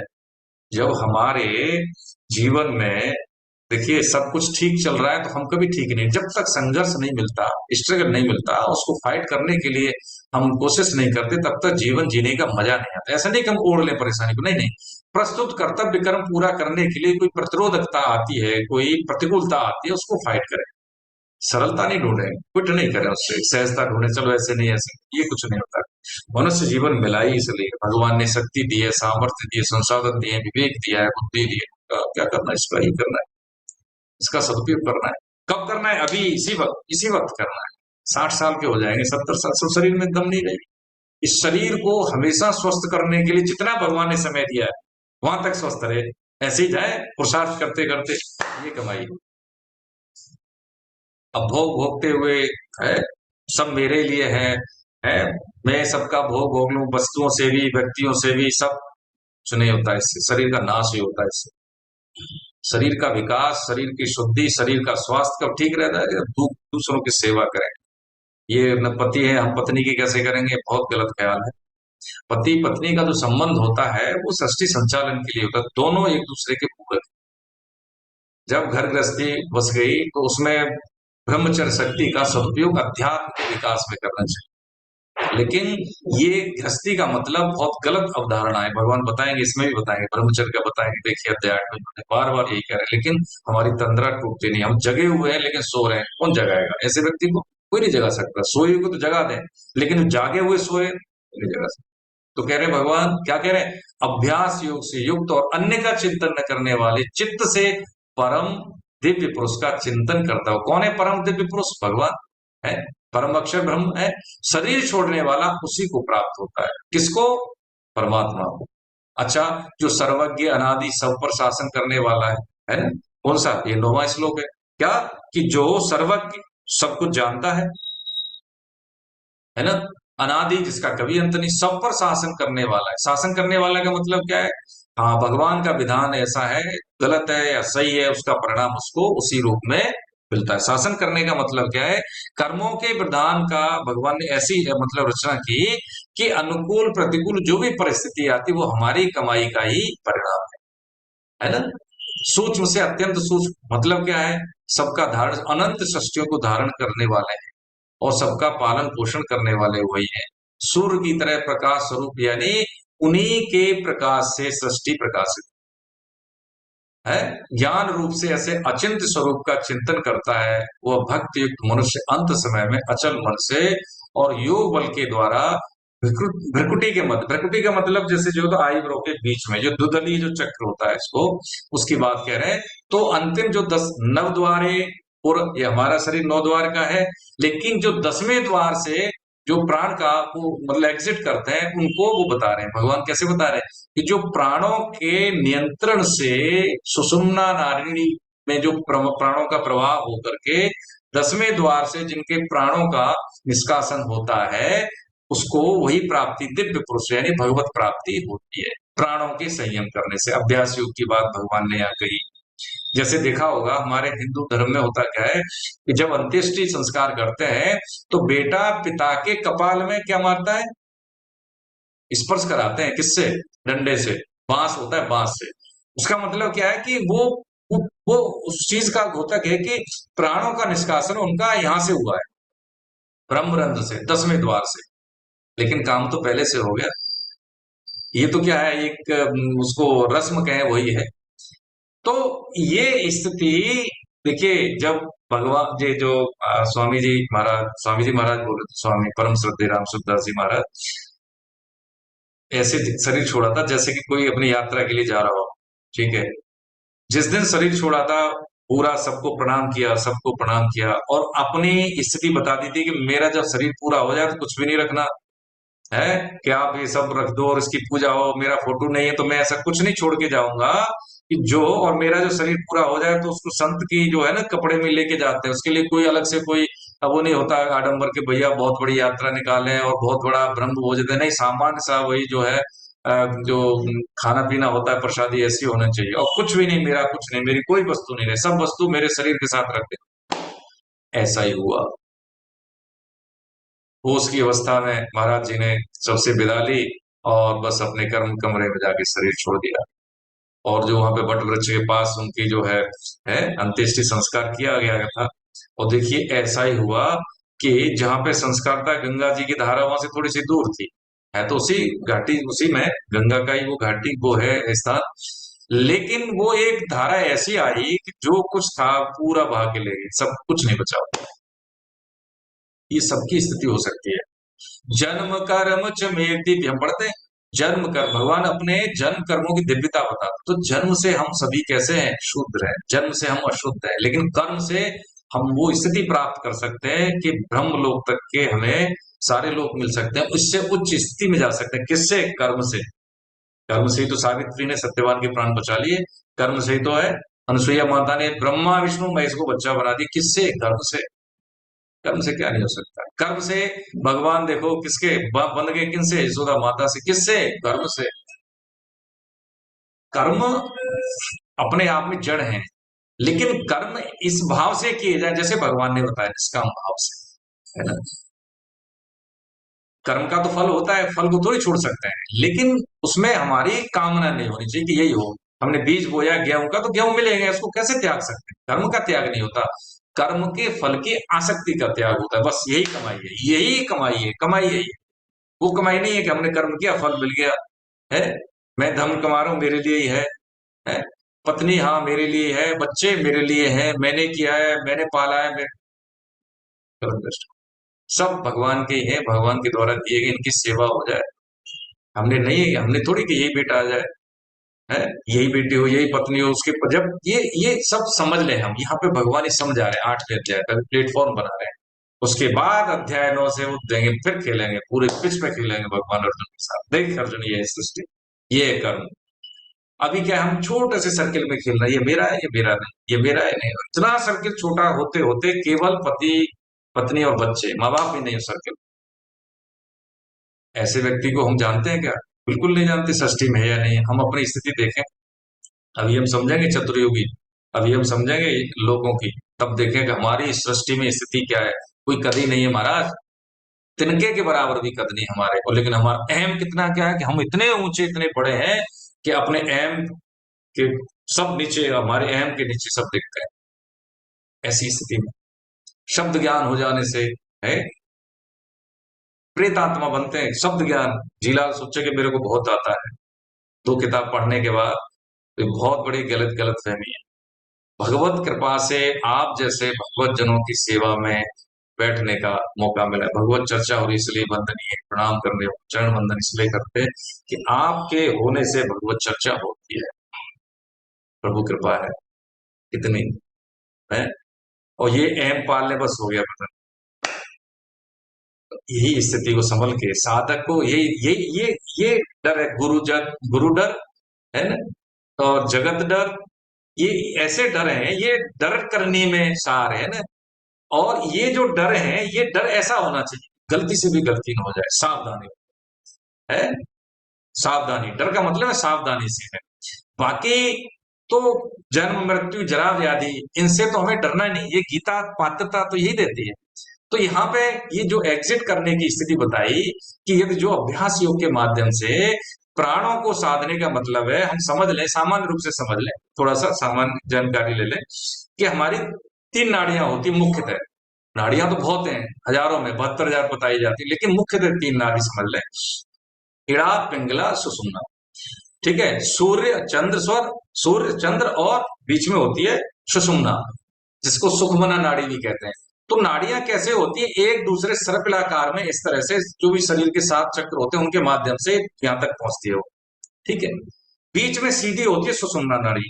जब इड़ा पिंगला नाड़ी का शोधन हो जाता है और जो प्राणों का प्रवाह शरीर के 7 चक्री केंद्रों को भेदते हुए मूलाधार से सहस्रार की ओर प्रवाह होने लगता है, तो प्राणों की योग बल का मतलब है जिसने अपने प्राणों को अपने द्वारा नियंत्रित कर लिया, उसको कहते हैं योग बल। और योग बल के द्वारा, योग बल का मतलब जिसने अपने प्राणों को नियंत्रित कर लिया हो अभ्यास योग के माध्यम से। तो ऐसा जीव होश पूर्वक अपने समय के आधार पर एग्जिट कर। श्रभंग ऋषि भगवान राम, उन्होंने कहा कि हाँ अब मुझे जाना। उन्होंने कहा, देवराज इंद्र भी आए थे कि आप ससुरी जा सकते हैं प्रभु, आपका योग बल इतना है कि आप ससुरी। उन्होंने कहा नहीं, सृष्टि के नियम के विपरीत है, मैं शरीर को यही छोड़ के जाऊं। योग अग्नि से उन्होंने शरीर को छोड़ा और चले गए। तो ये कौन थे? मनुष्य तो थे। मनुष्य शरीर में अनंत संभावनाएं हैं। संसार में, सृष्टि में जितनी वैज्ञानिक दृष्टिकोण से खोज हुई है, कई ज्यादा खोज अभी शरीर की शक्तियों के बारे में आवश्यक। सिद्ध संति करते हैं, वो एक जगह में कई जगह चले जाते हैं। एक बहुत कम समय में बहुत हजारों मील की यात्रा कर लेते हैं, आज भी संत ऐसे हैं। लेकिन वो विद्यावान है, विद्वान नहीं है। चमत्कार करके सस्ती लोकप्रियता नहीं नहीं चाहिए, बिल्कुल नहीं चाहिए।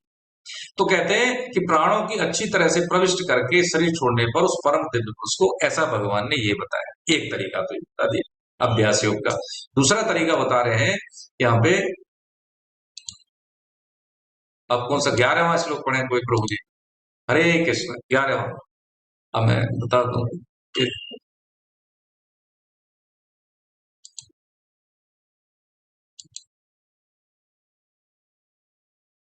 मैं बता रहा हूँ, देखिए ये कुमार साहब, आदरणीय कुमार साहब, सर हरे कृष्ण प्रभु जी। सर सुन पा रहे हैं कुमार साहब? मैं इधर से आपको परमिट कर रहा हूँ, एक सेकंड। इन्वॉल्वमेंट बहुत जरूरी है सर, आपका बहुत अध्ययन है, मैं देख रहा हूँ आपको। हाँ सर, मैंने इधर से परमिट कर दिया आपको।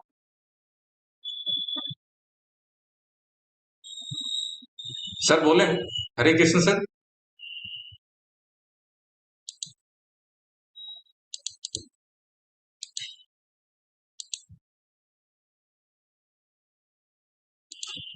पालीवाल साहब, मैंने इधर से आपको अनम्यूट कर दिया, आप बोले। जी हाँ हरे बड़े कृष्ण सर। सर। हरे कृष्ण, हरे कृष्ण। यदक्षरं वेदविदो वदन्ति विशन्ति यज्ञतयो वीतरागा यदिच्छन्तो ब्रह्मचर्यं चरन्ति तत्ते पदम संग्रहेण प्रवक्ष्ये।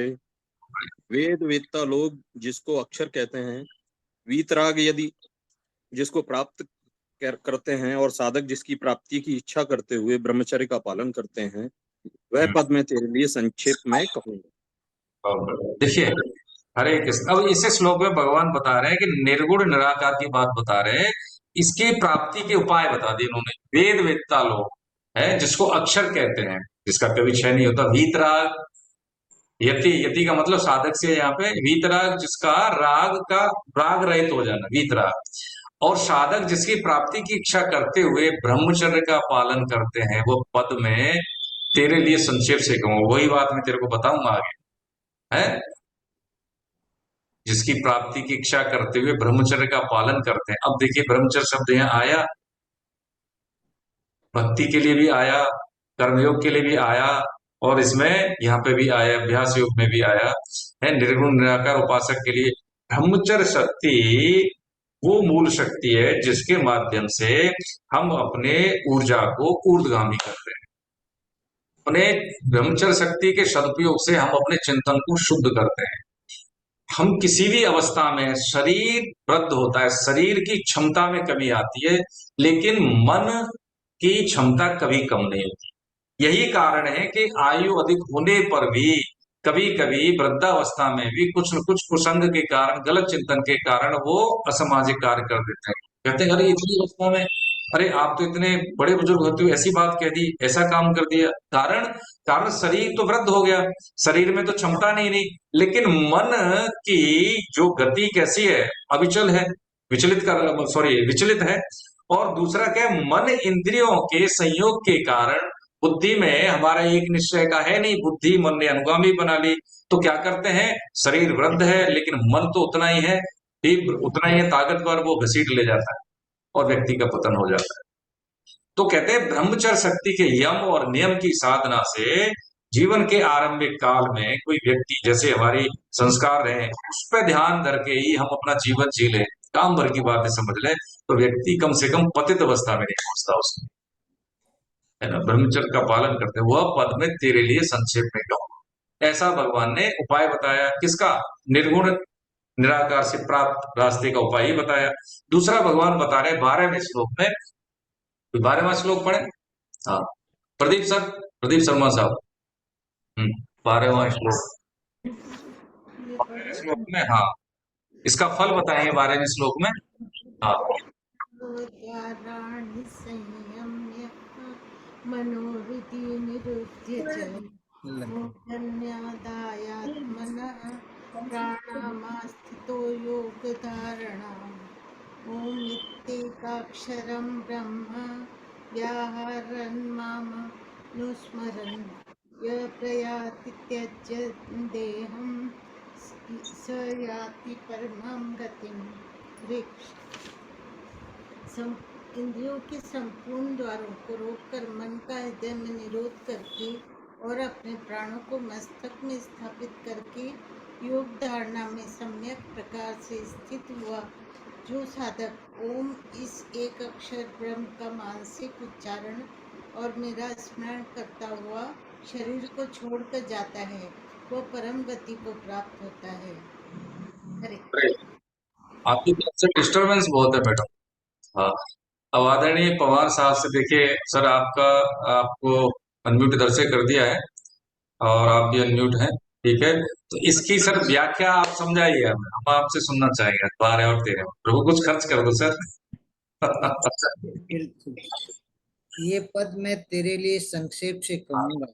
हाँ, द्वारों को रोककर मन का हृदय में निरोध करके और अपने प्राणों को मस्तक में स्थापित करके योग धारणा में सम्यक प्रकार से स्थित हुआ जो साधक ओम इस एक अक्षर ब्रह्म का उच्चारण और मेरा स्मरण करता हुआ शरीर को छोड़कर जाता है वो परम गति को प्राप्त होता है।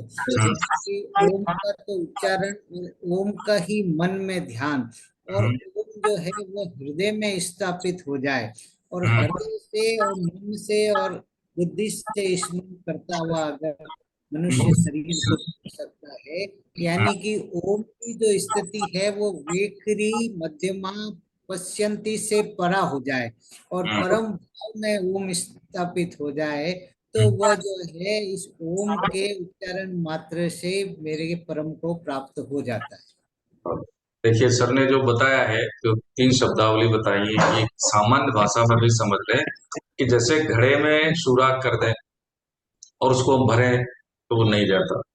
पहले भगवान ने बताया, ब्रह्मचर्य की बात कही, उसके बाद क्या बताया कि संपूर्ण द्वारों को रोककर मन का हृदय में निरोध करके, निरोध का मतलब क्या, मन को नियंत्रण, मन का अनुगामी न बने, और अपने प्राणों को मस्तक में स्थापित करके योग धारणा में सम्यक प्रकार से स्थित हुआ जो साधक ओम का। अब जैसे ओम शब्द के जैसे सर ने बताया है, ओम शब्द का जो उच्चारण है उसमें म की जो ध्वनि है वो कम से कम 50 से 60% होनी चाहिए, 70% जाए। जैसे ओम बोले म की ध्वनि, तो इससे जो स्फुरणाएं बनती हैं, जो तरंगे जाती हैं, और श्वास प्रश्वास का नियंत्रण, हमें अवस्थिति पता हो चक्रों की, है ना, ये अभ्यास योग की बात हो रही है, चक्रों के माध्यम से। तो ये स्थिति जब जाती है, प्राण जो हमारे ऊर्ध्वगामी होते हैं, तो चक्रों को सुषुम्ना नाड़ी के माध्यम से चक्रों का भेदन करते हुए अवस्था में हम प्रवेश करते हैं। देखिए इसमें ये कर्ण सापेक्ष शैली है, निवेदन करें आपकी सेवा में। कर्ण सापेक्ष शैली का मतलब ये होता है कि हमारे को भगवान ने जो इंद्रियां दी है उनका उपयोग करके हम ये कर रहे हैं, ये साधन साध्य है, और इसमें समय साध्य भी, समय भी बहुत लगता है, ये आसान नहीं है। क्योंकि कभी कोई चीज हमें हमारे अनुकूल नहीं हुई, हम कह नहीं सके, और जैसे मान लीजिए अभी हमें पवार साहब ने मेरे को डांट दिया, अभी मेरे बड़े भाई हैं, अब मैं कुछ कह तो नहीं सका, लेकिन क्या है, मुझे अच्छा नहीं लगा, तो कहाँ बन गई, गांठ बन गई, ग्रंथि बन गई। ये हमारी नाड़ियों में ये अशुद्धता होगी, नाड़ी हमारी शुद्ध नहीं है। जब नाड़ी शुद्ध नहीं है तो प्राणों का प्रवाह पूरी तरह से होता नहीं है ना, निर्मलता नहीं रहती, उसमें गांठें रहती है, हम उथली सांसें भी लेते हैं फिर तो हम। ऐसे ही ये जो स्थिति आती है वो तभी आती जब हम नाड़ियों का शोधन करते हैं। तो नाड़ी शोधन प्राणायाम होता है, हाँ होता है। नाड़ी ये करने से पहले नाड़ी शोधन प्राणायाम होता है, उसमें उसमें ओम शब्द के माध्यम से, जैसे ओम बोलते हैं, जैसे अनुलोम विलोम करते हैं, ये प्रक्रिया है, थोड़ा सा वो अलग चले जाएंगे, लेकिन मैं थोड़ा सा सामान्य जानकारी के लिए निवेदन करूं कि नाड़ी शोधन प्राणायाम के माध्यम से नाड़ियों का शोधन होता है।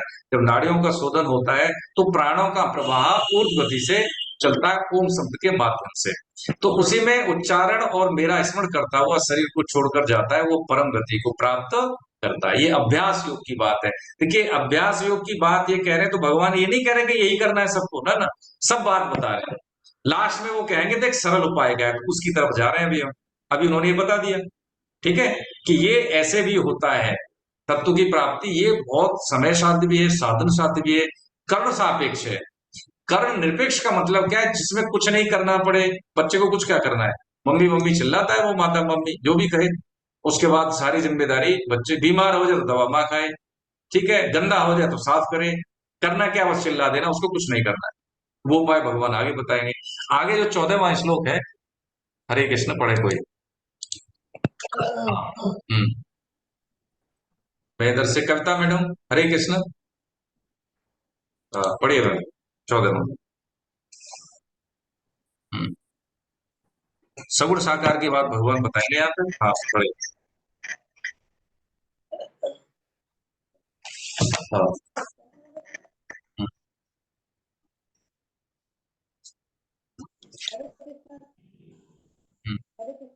हरे कृष्ण में प्रणाम आपको, बंद पढ़िए 14वां।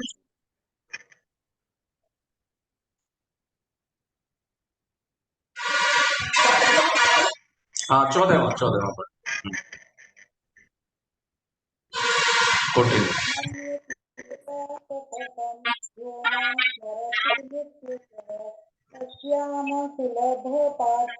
नित्य युक्त योगिनः। हे अर्जुन, जो पुरुष मेरे में अनन्य चित्त से स्थित हुआ सदा ही निरंतर मेरे को स्मरण करता है, और उस निरंतर मेरे में युक्त हुए योगी के लिए मैं सुलभ हूँ तथा सहज ही प्राप्त हो जाता हूँ। हरे कृष्ण। हरे कृष्ण, देखिए बहुत बढ़िया। अब ये क्या कहा भगवान, कह रहे हैं हे प्रधान अनन्य चित्त वाला, जिसका चित्त अन्य नहीं है, जो मनुष्य मेरा नित्य नित्य का, जब से ये होश आ जाए कि मेरे को करना क्या है, तब से ही है सततम, सततम अनन्य चेता, सततम नित्य निरंतर, निरंतर कभी गैप नहीं, स्मरण के बाद भी स्मरण वही। और जब से होश आया, चलो कोई बात नहीं, सांग पांग दुष्ट है हम, कोई बात नहीं, लेकिन जब ये दृढ़ निश्चय हो जाए कि अब नहीं, तब से निरंतर स्मरण करता है। उस नित्य निरंतर मुझ में लगे हुए योगी के लिए मैं सुलभ हूं, ऐसा करता है वो। क्या? देखिए, कामनाओं के कारण अपनी विशेषता को हम लेके मताग्रह में रहते हैं, उसके कारण होता क्या है कि हम उस मताग्रह को पकड़ के रखते हैं, तो हमें कुछ भी नहीं दिखता। चश्मा लग गया वही है, लाल है तो लाल ही दिखेगा, चाहे कोई भी बताए कि नहीं ये लाल नहीं, तब भी हम जब तक उतारे ही नहीं तब तक हमें हकीकत से जो साफ का नहीं हो। ये किसी ने कहा है कि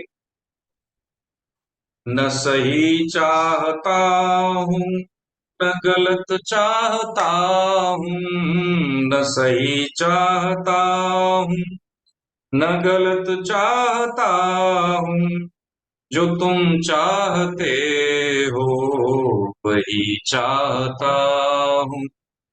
प्रभु तेरी हाँ में मेरी भी हाँ है, हाँ प्रभु तेरी हाँ में मेरी भी हाँ है, तेरी नहीं मैं नहीं चाहता हूँ, मेरा कुछ नहीं है।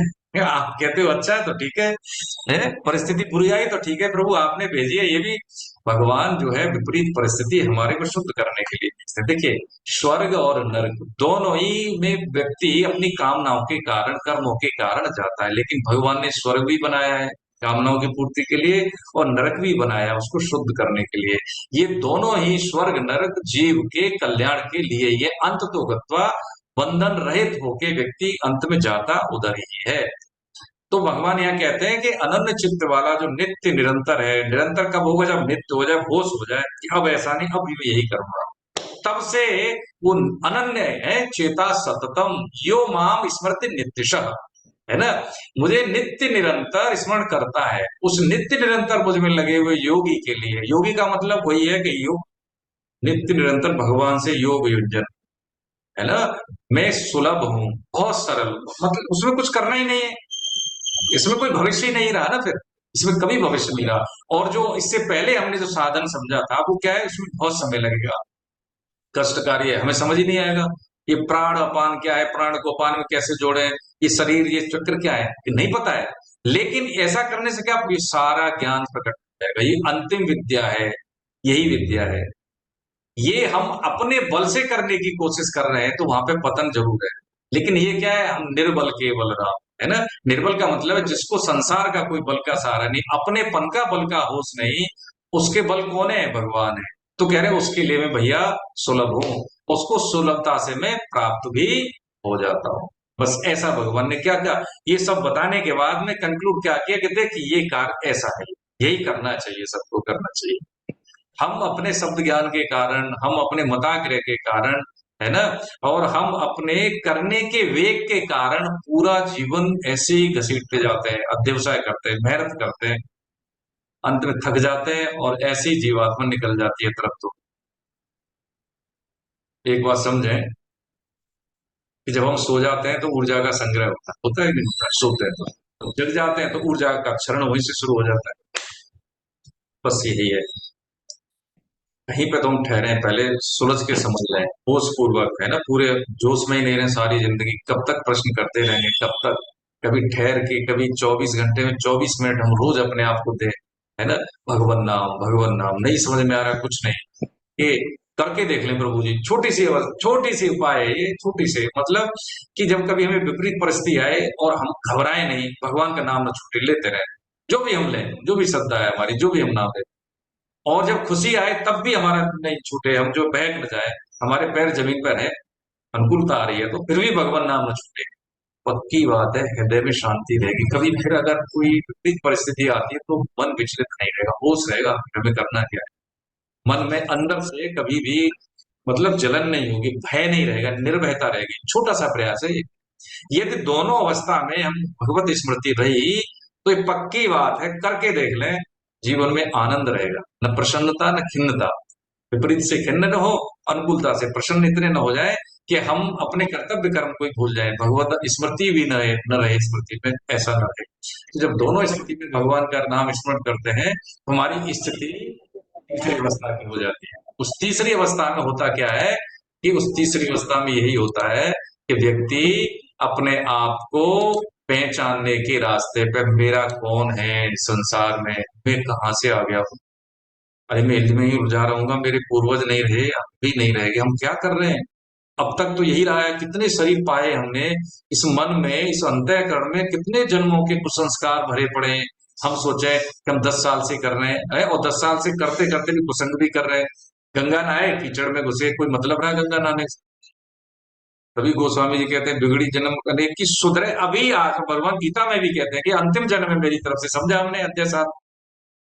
लेकिन इस अंतिम जन्म को भी फिर हम अनेक जन्म बना लेते, कैसे? कामना के कारण, तृष्णा के कारण। प्रभु जी, स्वामी जी तो बहुत कहते थे मेरे चरण बंदन है प्रभु, भगवान का नाम लो, है प्रभु, केवल यही सत्य है। और देखिए ये जो है भगवान शिव कहते हैं, वही कहते हैं, देखो शिव तत्व तो सभी में है, जहां शिव नहीं वो सब है फिर, है ना, कि सत हरि भजन जगत सब सपना, भगवान से परम भागवत आदि योगी कहते हैं। वही कब आएगा? जब हम क्या करें, हाँ, राम राम राम राम, हरे कृष्ण, राधा राधा, जो भी हम बोले, है, जो भी हम बोले, अगर ये भगवत गुरु मंत्र है उसका, इससे क्या होगा, वो हृदय में वो स्थिति, जैसे कहते हैं ज्ञान का प्रकाश, वो हमारे हृदय में ही, बाहर से आरोपित नहीं होता ज्ञान, है ना, वही जो विवेक है वही ज्ञान में परिवर्तित होता है। विवेक सत्य और असत्य में भेद करके जो भी हम कर्तव्य कर्म करते हैं वही विवेक ज्ञान में पुष्ट होता है, बाहर से थोड़ी आरोपित होता है। जिनको शब्द ज्ञान नहीं है वो कितने बड़ी, देखो ऐसे अभी वर्तमान में संत है, आप रैदास जी को छोड़ दें, कबीर दास जी को छोड़ दें, आप छोड़ दें सूरदास जी को छोड़ दें, आप उनकी देखें जो अभी वर्तमान में, बहुत से मिलेंगे, आप जानते हो, ठीक है, मेरी स्मृति में तो है, अब मैं कहूंगा तो आप मानेंगे नहीं, उन्होंने बचपन से कभी स्कूल नहीं गए, शुद्ध संस्कृत बोलते हैं, बहुत सार गर्भित व्याख्या करते हैं, ऐसे उदाहरण देते हैं कि पता नहीं इन्होंने स्वर्ग लोक देखा है, ब्रह्म लोक देखा है, भगवत धाम देखा है, बिल्कुल ऐसे। ठीक है, कारण क्या है? कारण यही है कि उस सत्ता में शरीर संसार हमारी दृष्टि में, उनकी दृष्टि में संसार है ही नहीं। जब उनकी दृष्टि में संसार नहीं जो है तो उसी का तो वर्णन करेंगे। हमें पता है ये अच्छा है, हम जानते हैं बुरा है, ये मेरे अनुकूल है, हमने विभाग कर रखे हैं, उनके यहाँ कोई विभाग ही नहीं है, हमने छोटे छोटे सर्किल बना रखे हैं, उनके यहाँ कोई सर्किल ही नहीं है, हम सबके सब हमारे, सब में भगवत दर्शन देखते हैं, कोई सत्संग में आ जाए उनकी सेवा हो जाए। देखिए सीधी सी बात है, हम कब क्रोध में आ जाते हैं? जब हम अपने अधिकार की बात करते हैं, जब हम कर्तव्य की बात करें, ठीक है ये भगवत स्वरूप है, सब आए हैं, इनकी सेवा हो जाए, ठीक है ना? मेरा कर्तव्य क्या है? मेरा कर्तव्य ये जो भी शास्त्र सत्संग से जो कुछ हमें मिले हैं मणि, उनकी सेवा में लगा दें, ठीक है। अब हम तो गीता के वाचक हैं और हमें ये प्रणाम करें या हमारी बात को ये ऐसे कर दे, उसको अवरोध पैदा कर दे, तो वहां से फिर क्रोध पैदा हो जाएगा। इसलिए भगवान क्या कहते हैं, भगवान ये कहते हैं कि कर्तव्य कर्म, प्रस्तुत कर्तव्य कर्म पे ध्यान, वो भी कैसे, निष्काम से। तो बस बन गया काम, हमें नाव ऐसी मिल जाएगी, हमें तैरने का उद्योग नहीं करना है, नित्य निरंतर मुंह से राम, हाथ से काम, बस हो गया काम, हमें यही सोचना है। अध्याय 8 का जो कौन सा श्लोक संख्या है, वो 7वां श्लोक है मां मनुस्मर युद्ध मई अर्पित मनोपूर्ति मां में संशय, बस इतनी सी बात समझ लेनी। 15वां श्लोक आज हम यही विराम लेंगे, 15 में तक ही आज्ञा करेंगे तो आगे भी, कि ये चीज देखिए प्रभु जी, आप सब लोगों को, मुझे जितना स्फूर्णा हो रही है, भगवत कृपा है कि आपको गीता में रुचि है, भगवान नाम में रुचि है।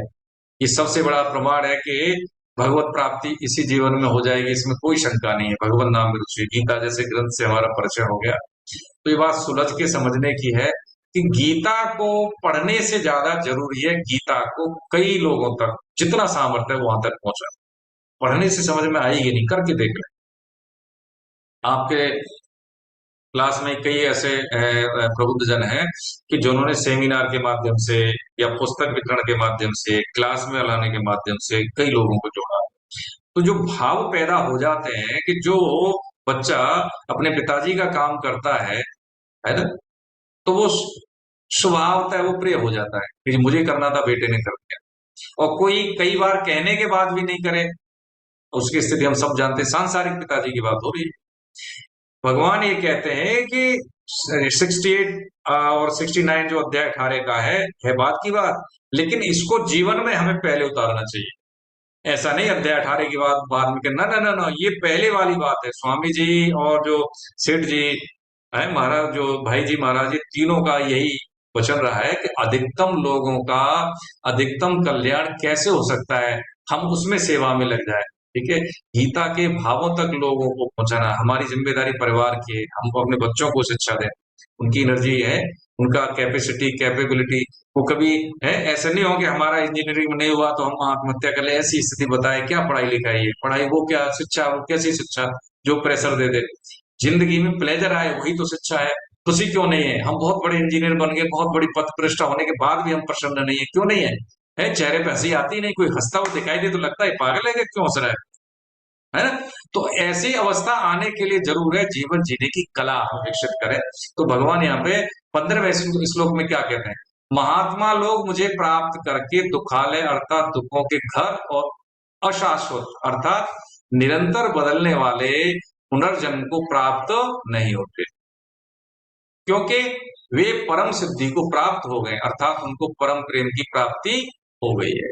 अब देखो इसमें पिक्चर में दिख रहा है, जीवात्मा है माता के गर्भ में बार बार आती है, बार बार शरीर छोड़ती है। देखिए ये शास्त्रों में वर्णित है, सिद्ध संत भी कहते हैं कि जब जीव जेर से बाहर निकलता है तो उसको ऐसे लगता है कि जैसे स्किन छिल रही हो, बहुत कष्ट होता है। और जब शरीर छूट रहा होता है तो ऐसा लगता है कि हजारों बिच्छू काट रहे हो, एक बिच्छू का डंक का हमें एहसास है, ऐसा दर्द होता है, ऐसा कष्ट होता है। लेकिन जो भगवत आश्रय होता है तो उसको उतना कष्ट होता है जैसे हाथी हो और उस हाथी के गले से फूल की माला को अलग करके, ऐसा एहसास होता है। किसको? जो भगवान का भक्त होता है उसको। ये कष्ट भापते नहीं, उसको नहीं भासते, बिल्कुल नहीं भासते। तो कह रहे महात्मा लोग मुझे प्राप्त करके दुखालय दुखों के घर अशाश्वत निरंतर बदल, अब जी क्या है, संसार को बता रहे हैं, दुखालय बोला है भगवान ने। संसार है तो इसमें कष्ट होंगे, हम सुख की चाहना करते हैं कि बेटे से मिल जाए, है जब पैदा हुए तो क्या कष्ट है, बोल नहीं पाता बच्चा, है कहाँ पे दर्द हो रहा है, कहाँ पे भूख लग रही है, हमें किस समय भूख लग रही, नहीं बोल पाता, रोता है। जैसे ही थोड़ा बड़ा होता है तो पढ़ाई लिखाई का है चाटे पड़ते हैं, उसको नहीं पढ़ता तो, है ना, फेल हो गया, डर रहता है, सुसाइड कर लेते हैं, ज्यादा कष्ट हो गया तो नहीं झेल पाए तो, है ठीक है। शादी नहीं हुई, शादी होगी तो पत्नी अनुकूल मिली कि प्रतिकूल मिली, बच्चे कैसे रहे आज्ञाकारी, क्या है हाल है। सतर्क सदा जो सयाना साधक होता है वो क्या करता है कि वो इन सबसे निर्लिप्त होते हुए भी कर्तव्य कर्म करता है। हम किसी के मालिक नहीं, भगवान ने जीवात्मा हमारे शरीर में दे दी, हमारे घर में दे दी, है ना, हमारे कुल में दे दिया, बेटे के रूप में, बेटा के रूप में, संयोग बस पत्नी मिल गई, जैसी मिल गई सेवा हो जाए। इस भाव से क्या कहते हैं, तो ये क्या है, दुख तो मिलेंगे, सुख भी मिलेंगे। अनुकूल का मतलब जो पुण्य कर्मों का सकाम भाव से तो अनुकूल, और निषिद्ध कर्म का प्रतिकूल, ये मिलेंगे ही मिलेंगे। हाँ, ये जो जन्म है, ये जन्म मिला है अनुकूल प्रतिकूल को नष्ट करके तीसरी अवस्था प्राप्त करने के लिए, ये काम की बात। अभी हम क्या करते हैं, नाम बड़ा ही हो गया, अच्छे हो गया, आज कल पता लगा किसी ने हमें डांट दिया, तो बस मन खराब हो गया, अरे इसके लिए पैदा हुए, पैसा कमाओ ये इसी के लिए पैदा हुए, नाम हो जाए इसी के, अरे इसी के लिए पैदा हुए, हम इसके लिए पैदा नहीं, तो मिलेंगे ही, अच्छे बुरे मिलेंगे ही, इसका कोई अंत नहीं है। ये काम हम ये कर रहे हैं कि जैसे हमने कमाई कर ली, बहुत सारा धन कमा लिया, बहुत सारी प्रतिष्ठा होगी, हमारी ऐश्वर्य हो गया, ये कमाई नहीं है, ये तो नष्ट होने वाली है। आगे भगवान बताएंगे अगले श्लोक में ही। तो क्या कह रहे हैं यहाँ पे, ये दुखाल है, दुखों का घर है भैया, यहाँ पे तो कष्ट ही मिलेंगे, ये मृत्यु लोक है, ये धराधाम मृत्यु लोक है, यहाँ पे सब मरण धर्म है, सभी का धर्म ही मरने का है, यहाँ पे कोई यहाँ पे नहीं, सबका आदि और अंत।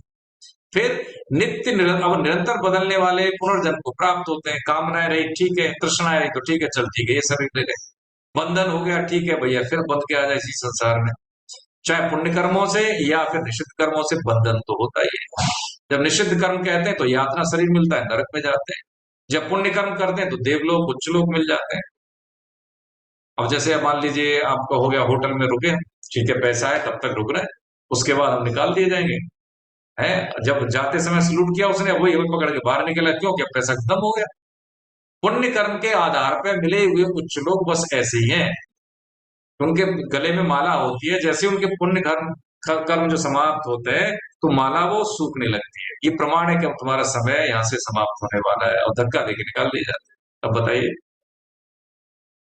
जलन पैदा हो जाती है वहां पे, जैसे ही फूलों की माला सूखना शुरू हुआ, वो समझ जाते हैं कि अब हमारे यहाँ से जाने का बस वक्त आ गया, बस वहीं से जलन शुरू।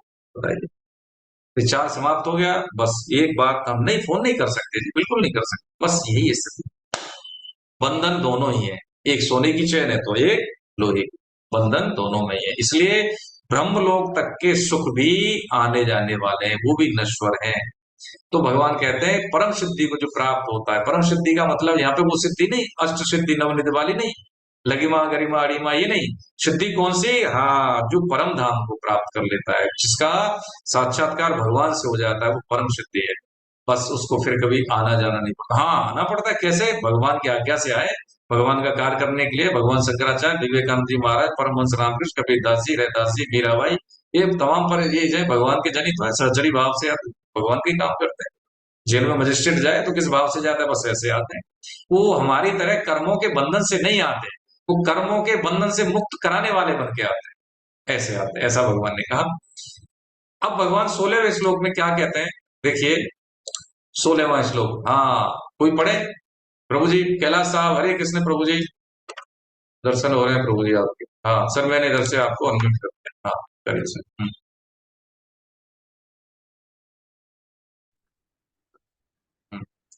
16वां,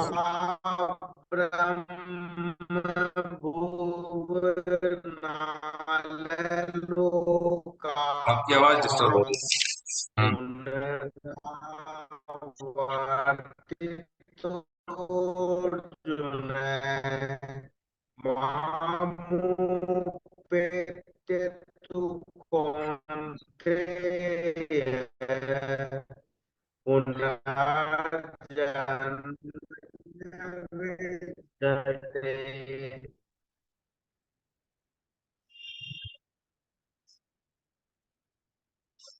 हे अर्जुन, ब्रह्मलोक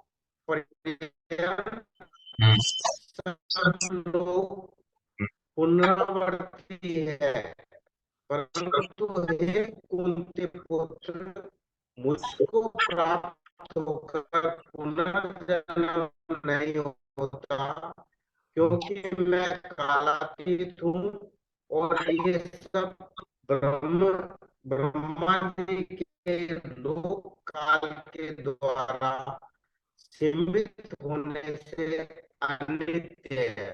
हरे कृष्ण। 16वां, आपकी आवाज ठीक है, हरे। सर मेरी आवाज आ रही है? हाँ आप, हम तो ठीक आ रही है, पहले तो डिस्टर्ब आ रही थी आपकी आवाज, ठीक है, आवाज आ रही है? हाँ आ रही है, आवाज आ रही है, आवाज आ रही है, ठीक है। हरे कृष्ण।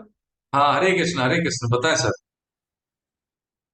आवाज आ रही है, आ रही है आवाज। हरे कृष्ण। हाँ, हरे कृष्ण, कुछ कह हरे रहे हैं सर, कृष्ण सर। बताइए। हाँ, हरे कृष्ण, बताएं सर। हेलो, बोले, मेरी आवाज आ रही है हरे आप सबको? कृष्ण आप कोई बोले। सर, मेरी आवाज आ रही है? हाँ, आवाज आ रही है, आ रही है, आ रही है, आवाज आ रही है। मुझे आ रही है, अब आपको आ रही है कि नहीं मेरी मुझे तो। आवाज आ रही है सर? कुमार साहब बताएं सर, मैंने आपको इधर से अनम्यूट कर दिया है, मेरी आवाज आ मैं रही है दोबारा सर? मैं दोबारा पढ़ देता हूँ सर, दोबारा पढ़ नहीं, देता हूँ। ठीक है, ठीक है, ठीक है, कोई दिक्कत नहीं, ठीक है।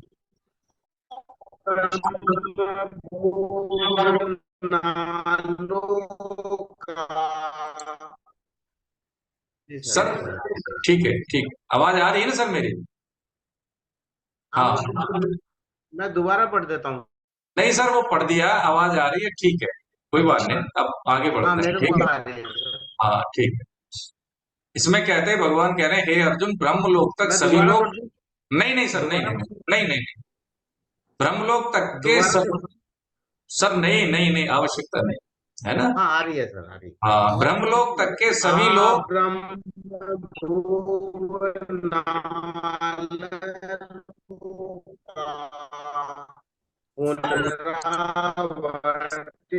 सर हो गया, आप रहने दीजिए। उफ,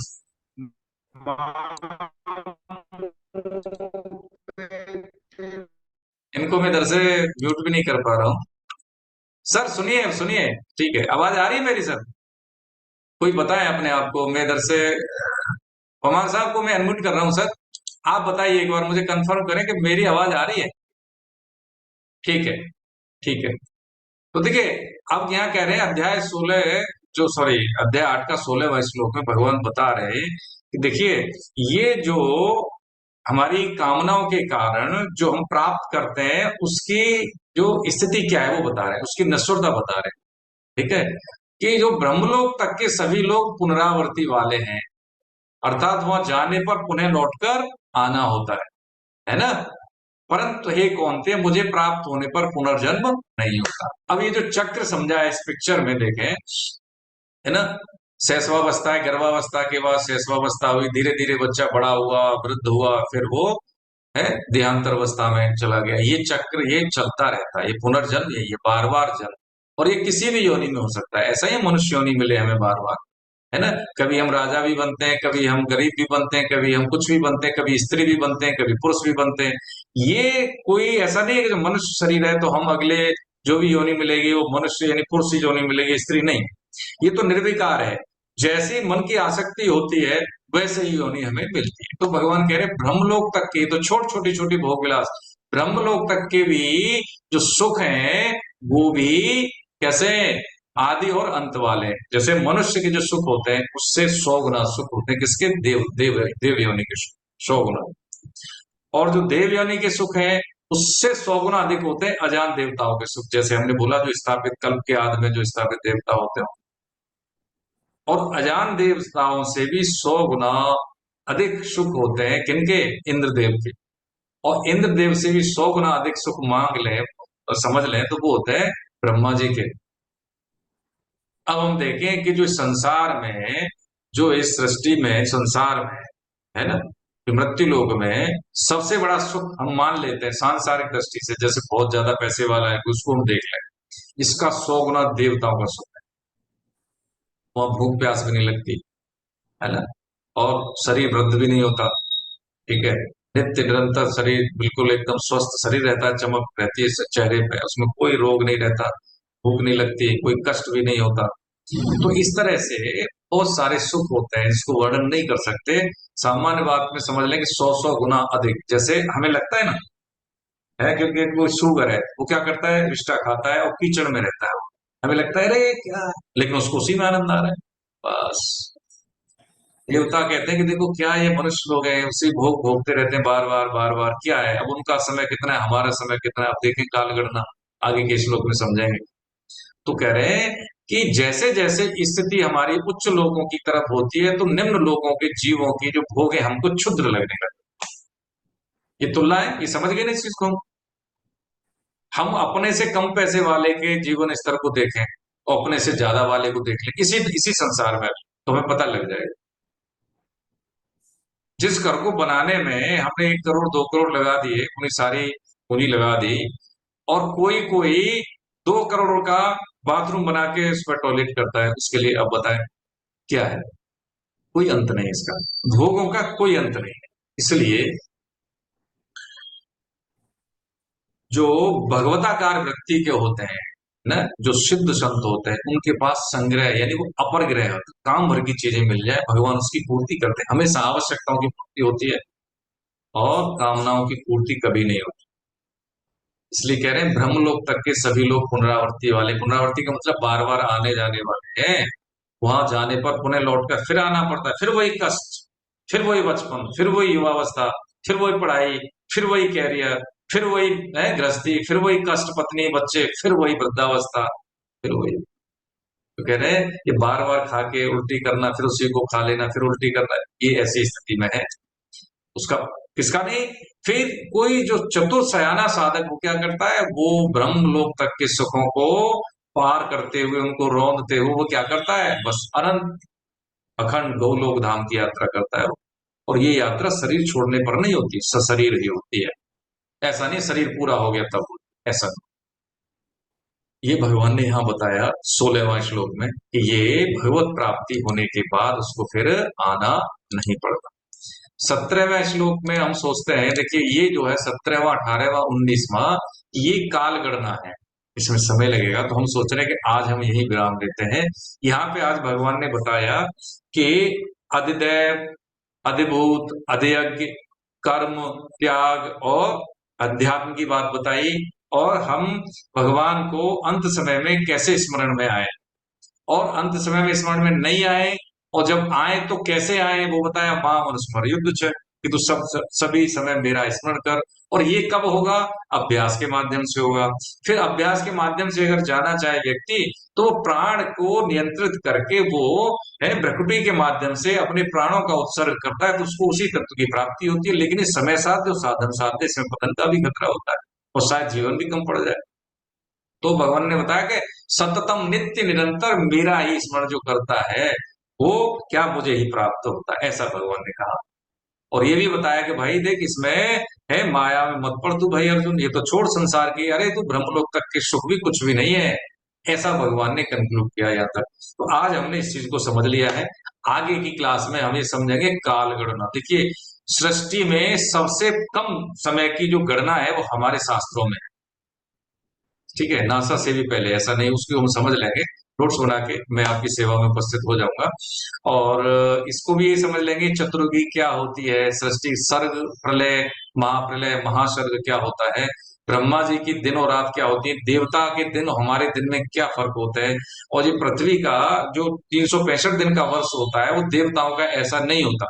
ठीक है, जब हमें याद होगा भागवतम में एक कहानी है कि वो जो थे ना, काली वन का युद्ध हुआ था, तो वो जब अयोध्या के जो उनके पूर्वज थे भगवान राम के, तो वो जब देवताओं की है सहायता के लिए युद्ध करने गए राक्षसों के साथ, तो उनको काफी समय लग गया है। वहां का 1 वर्ष और यहाँ पे तो युग चेंज हो गए।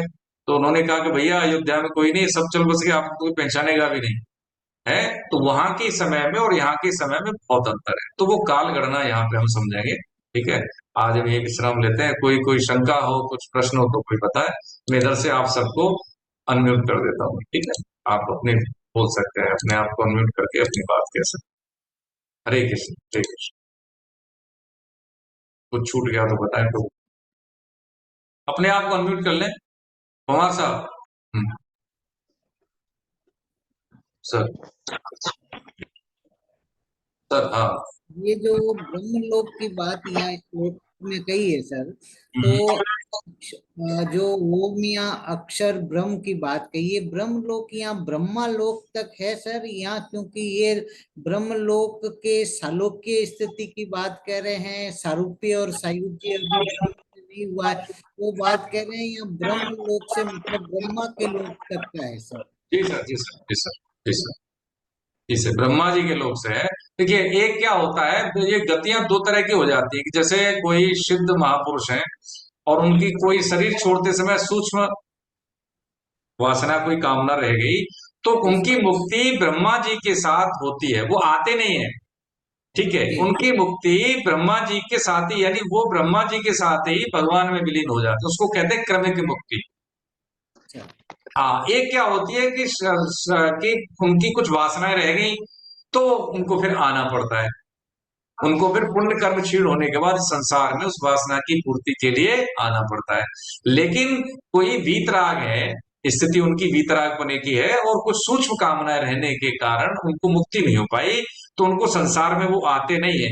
वो सूक्ष्म कामनाएं वहां पे रह के ही, ठीक है, जब वो जो महाप्रलय के समय, प्रलय के समय, महाप्रलय के समय ब्रह्मा जी प्रकृति के साथ ही भगवान में विलीन होते हैं, तब उनकी मुक्ति हो जाती है। एक क्रमिक मुक्ति, एक सदमुक्ति, एक पुनरावृत्ति, ये तीन है गतियां।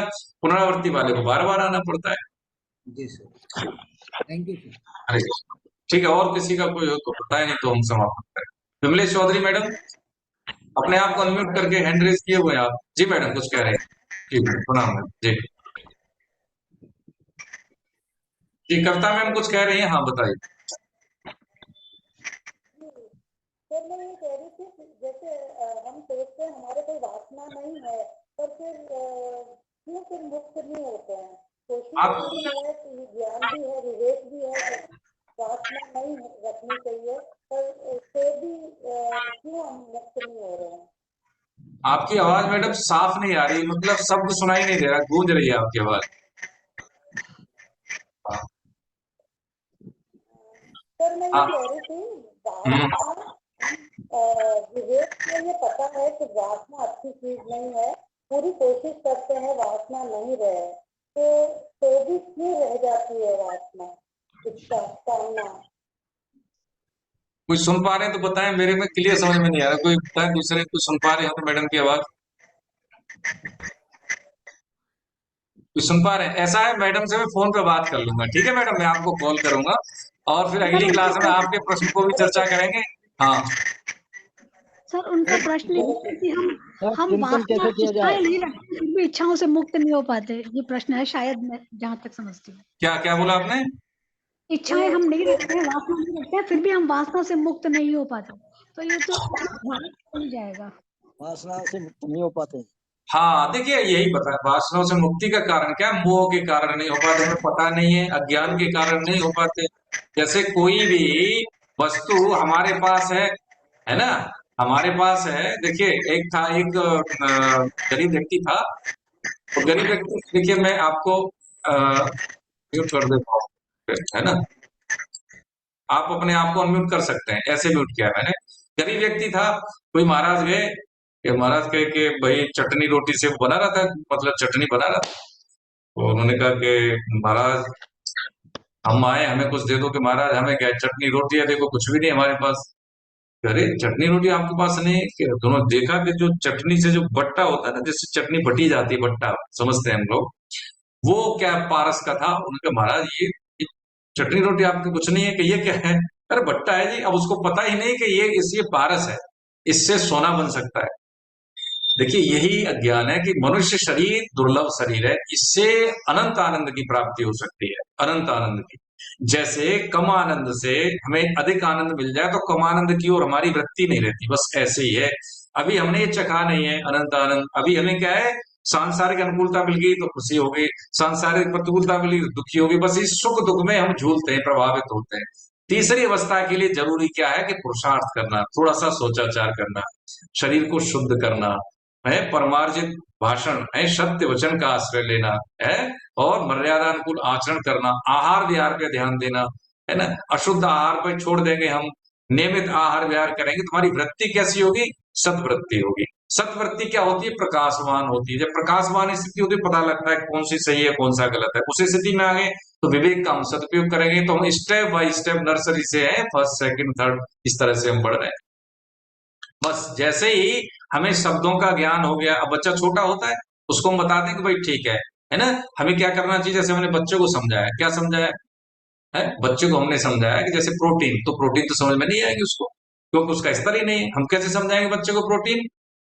है, हम बच्चे को उसके ज्ञान के आधार पर प्रोटीन समझाएंगे। अच्छा बेटा, तुम खाना खाते हो ना, है, खाना खाने से क्या होता है? पेट में पाचन होता है, पेट में पाचन होने से क्या होता है? धीरे धीरे जैसे तुम्हारी भूख दूध पीने से जाती है, ऐसे ही शरीर के अंगों की भी आवश्यक सामग्री होती है, जो दूध पीने से वो पूरी होती है, तभी उसको ताकत मिलती है। अच्छा, तुम्हें भूख लगती है तो तुम कहते हो मेरे से कुछ नहीं हो, पहले खाना दो। ऐसे ही शरीर भी तभी काम करता है जब सारे अंगों को भरपूर पोषण मिलता है। तो हमने उसी की भाषा में, उसी के ज्ञान के स्तर पर जाके हमने उसको बता दिया प्रोटीन।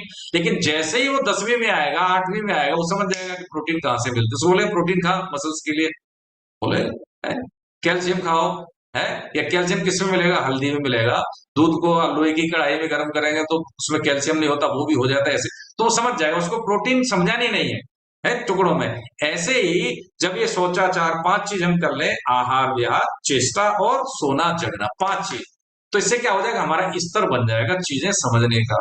संत बोल रहे हैं, शास्त्र बोल रहे हैं, वो चीजें हमारी समझ में आएगी।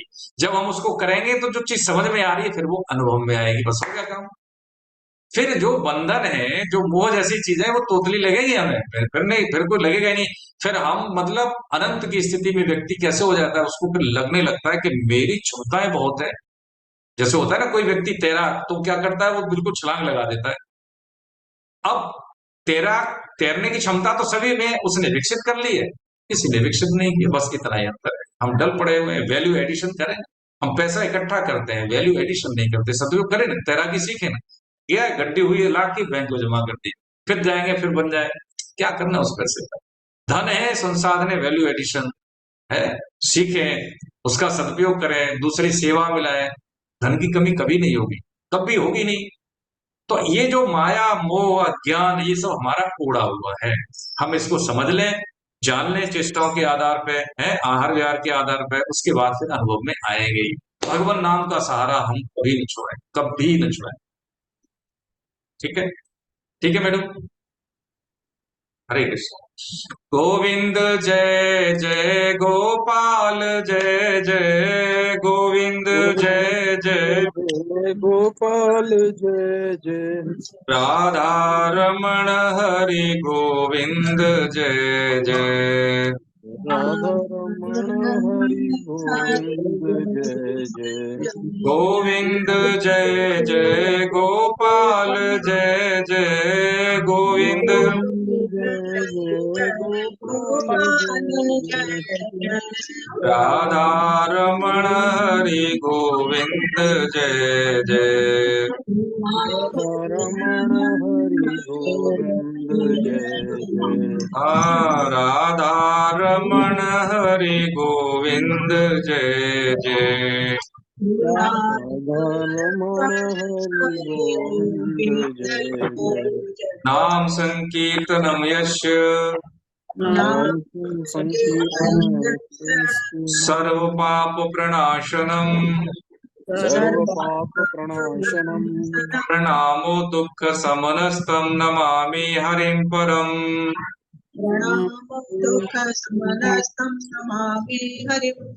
बोलो बांके बिहारी लाल, बोलो राधा गोविंद देव सरकार, बोलो अपने अपने गुरु भगवान की जय, सब संतों की जय, सब भक्तों की जय, आज के आनंद की जय जय श्री राम।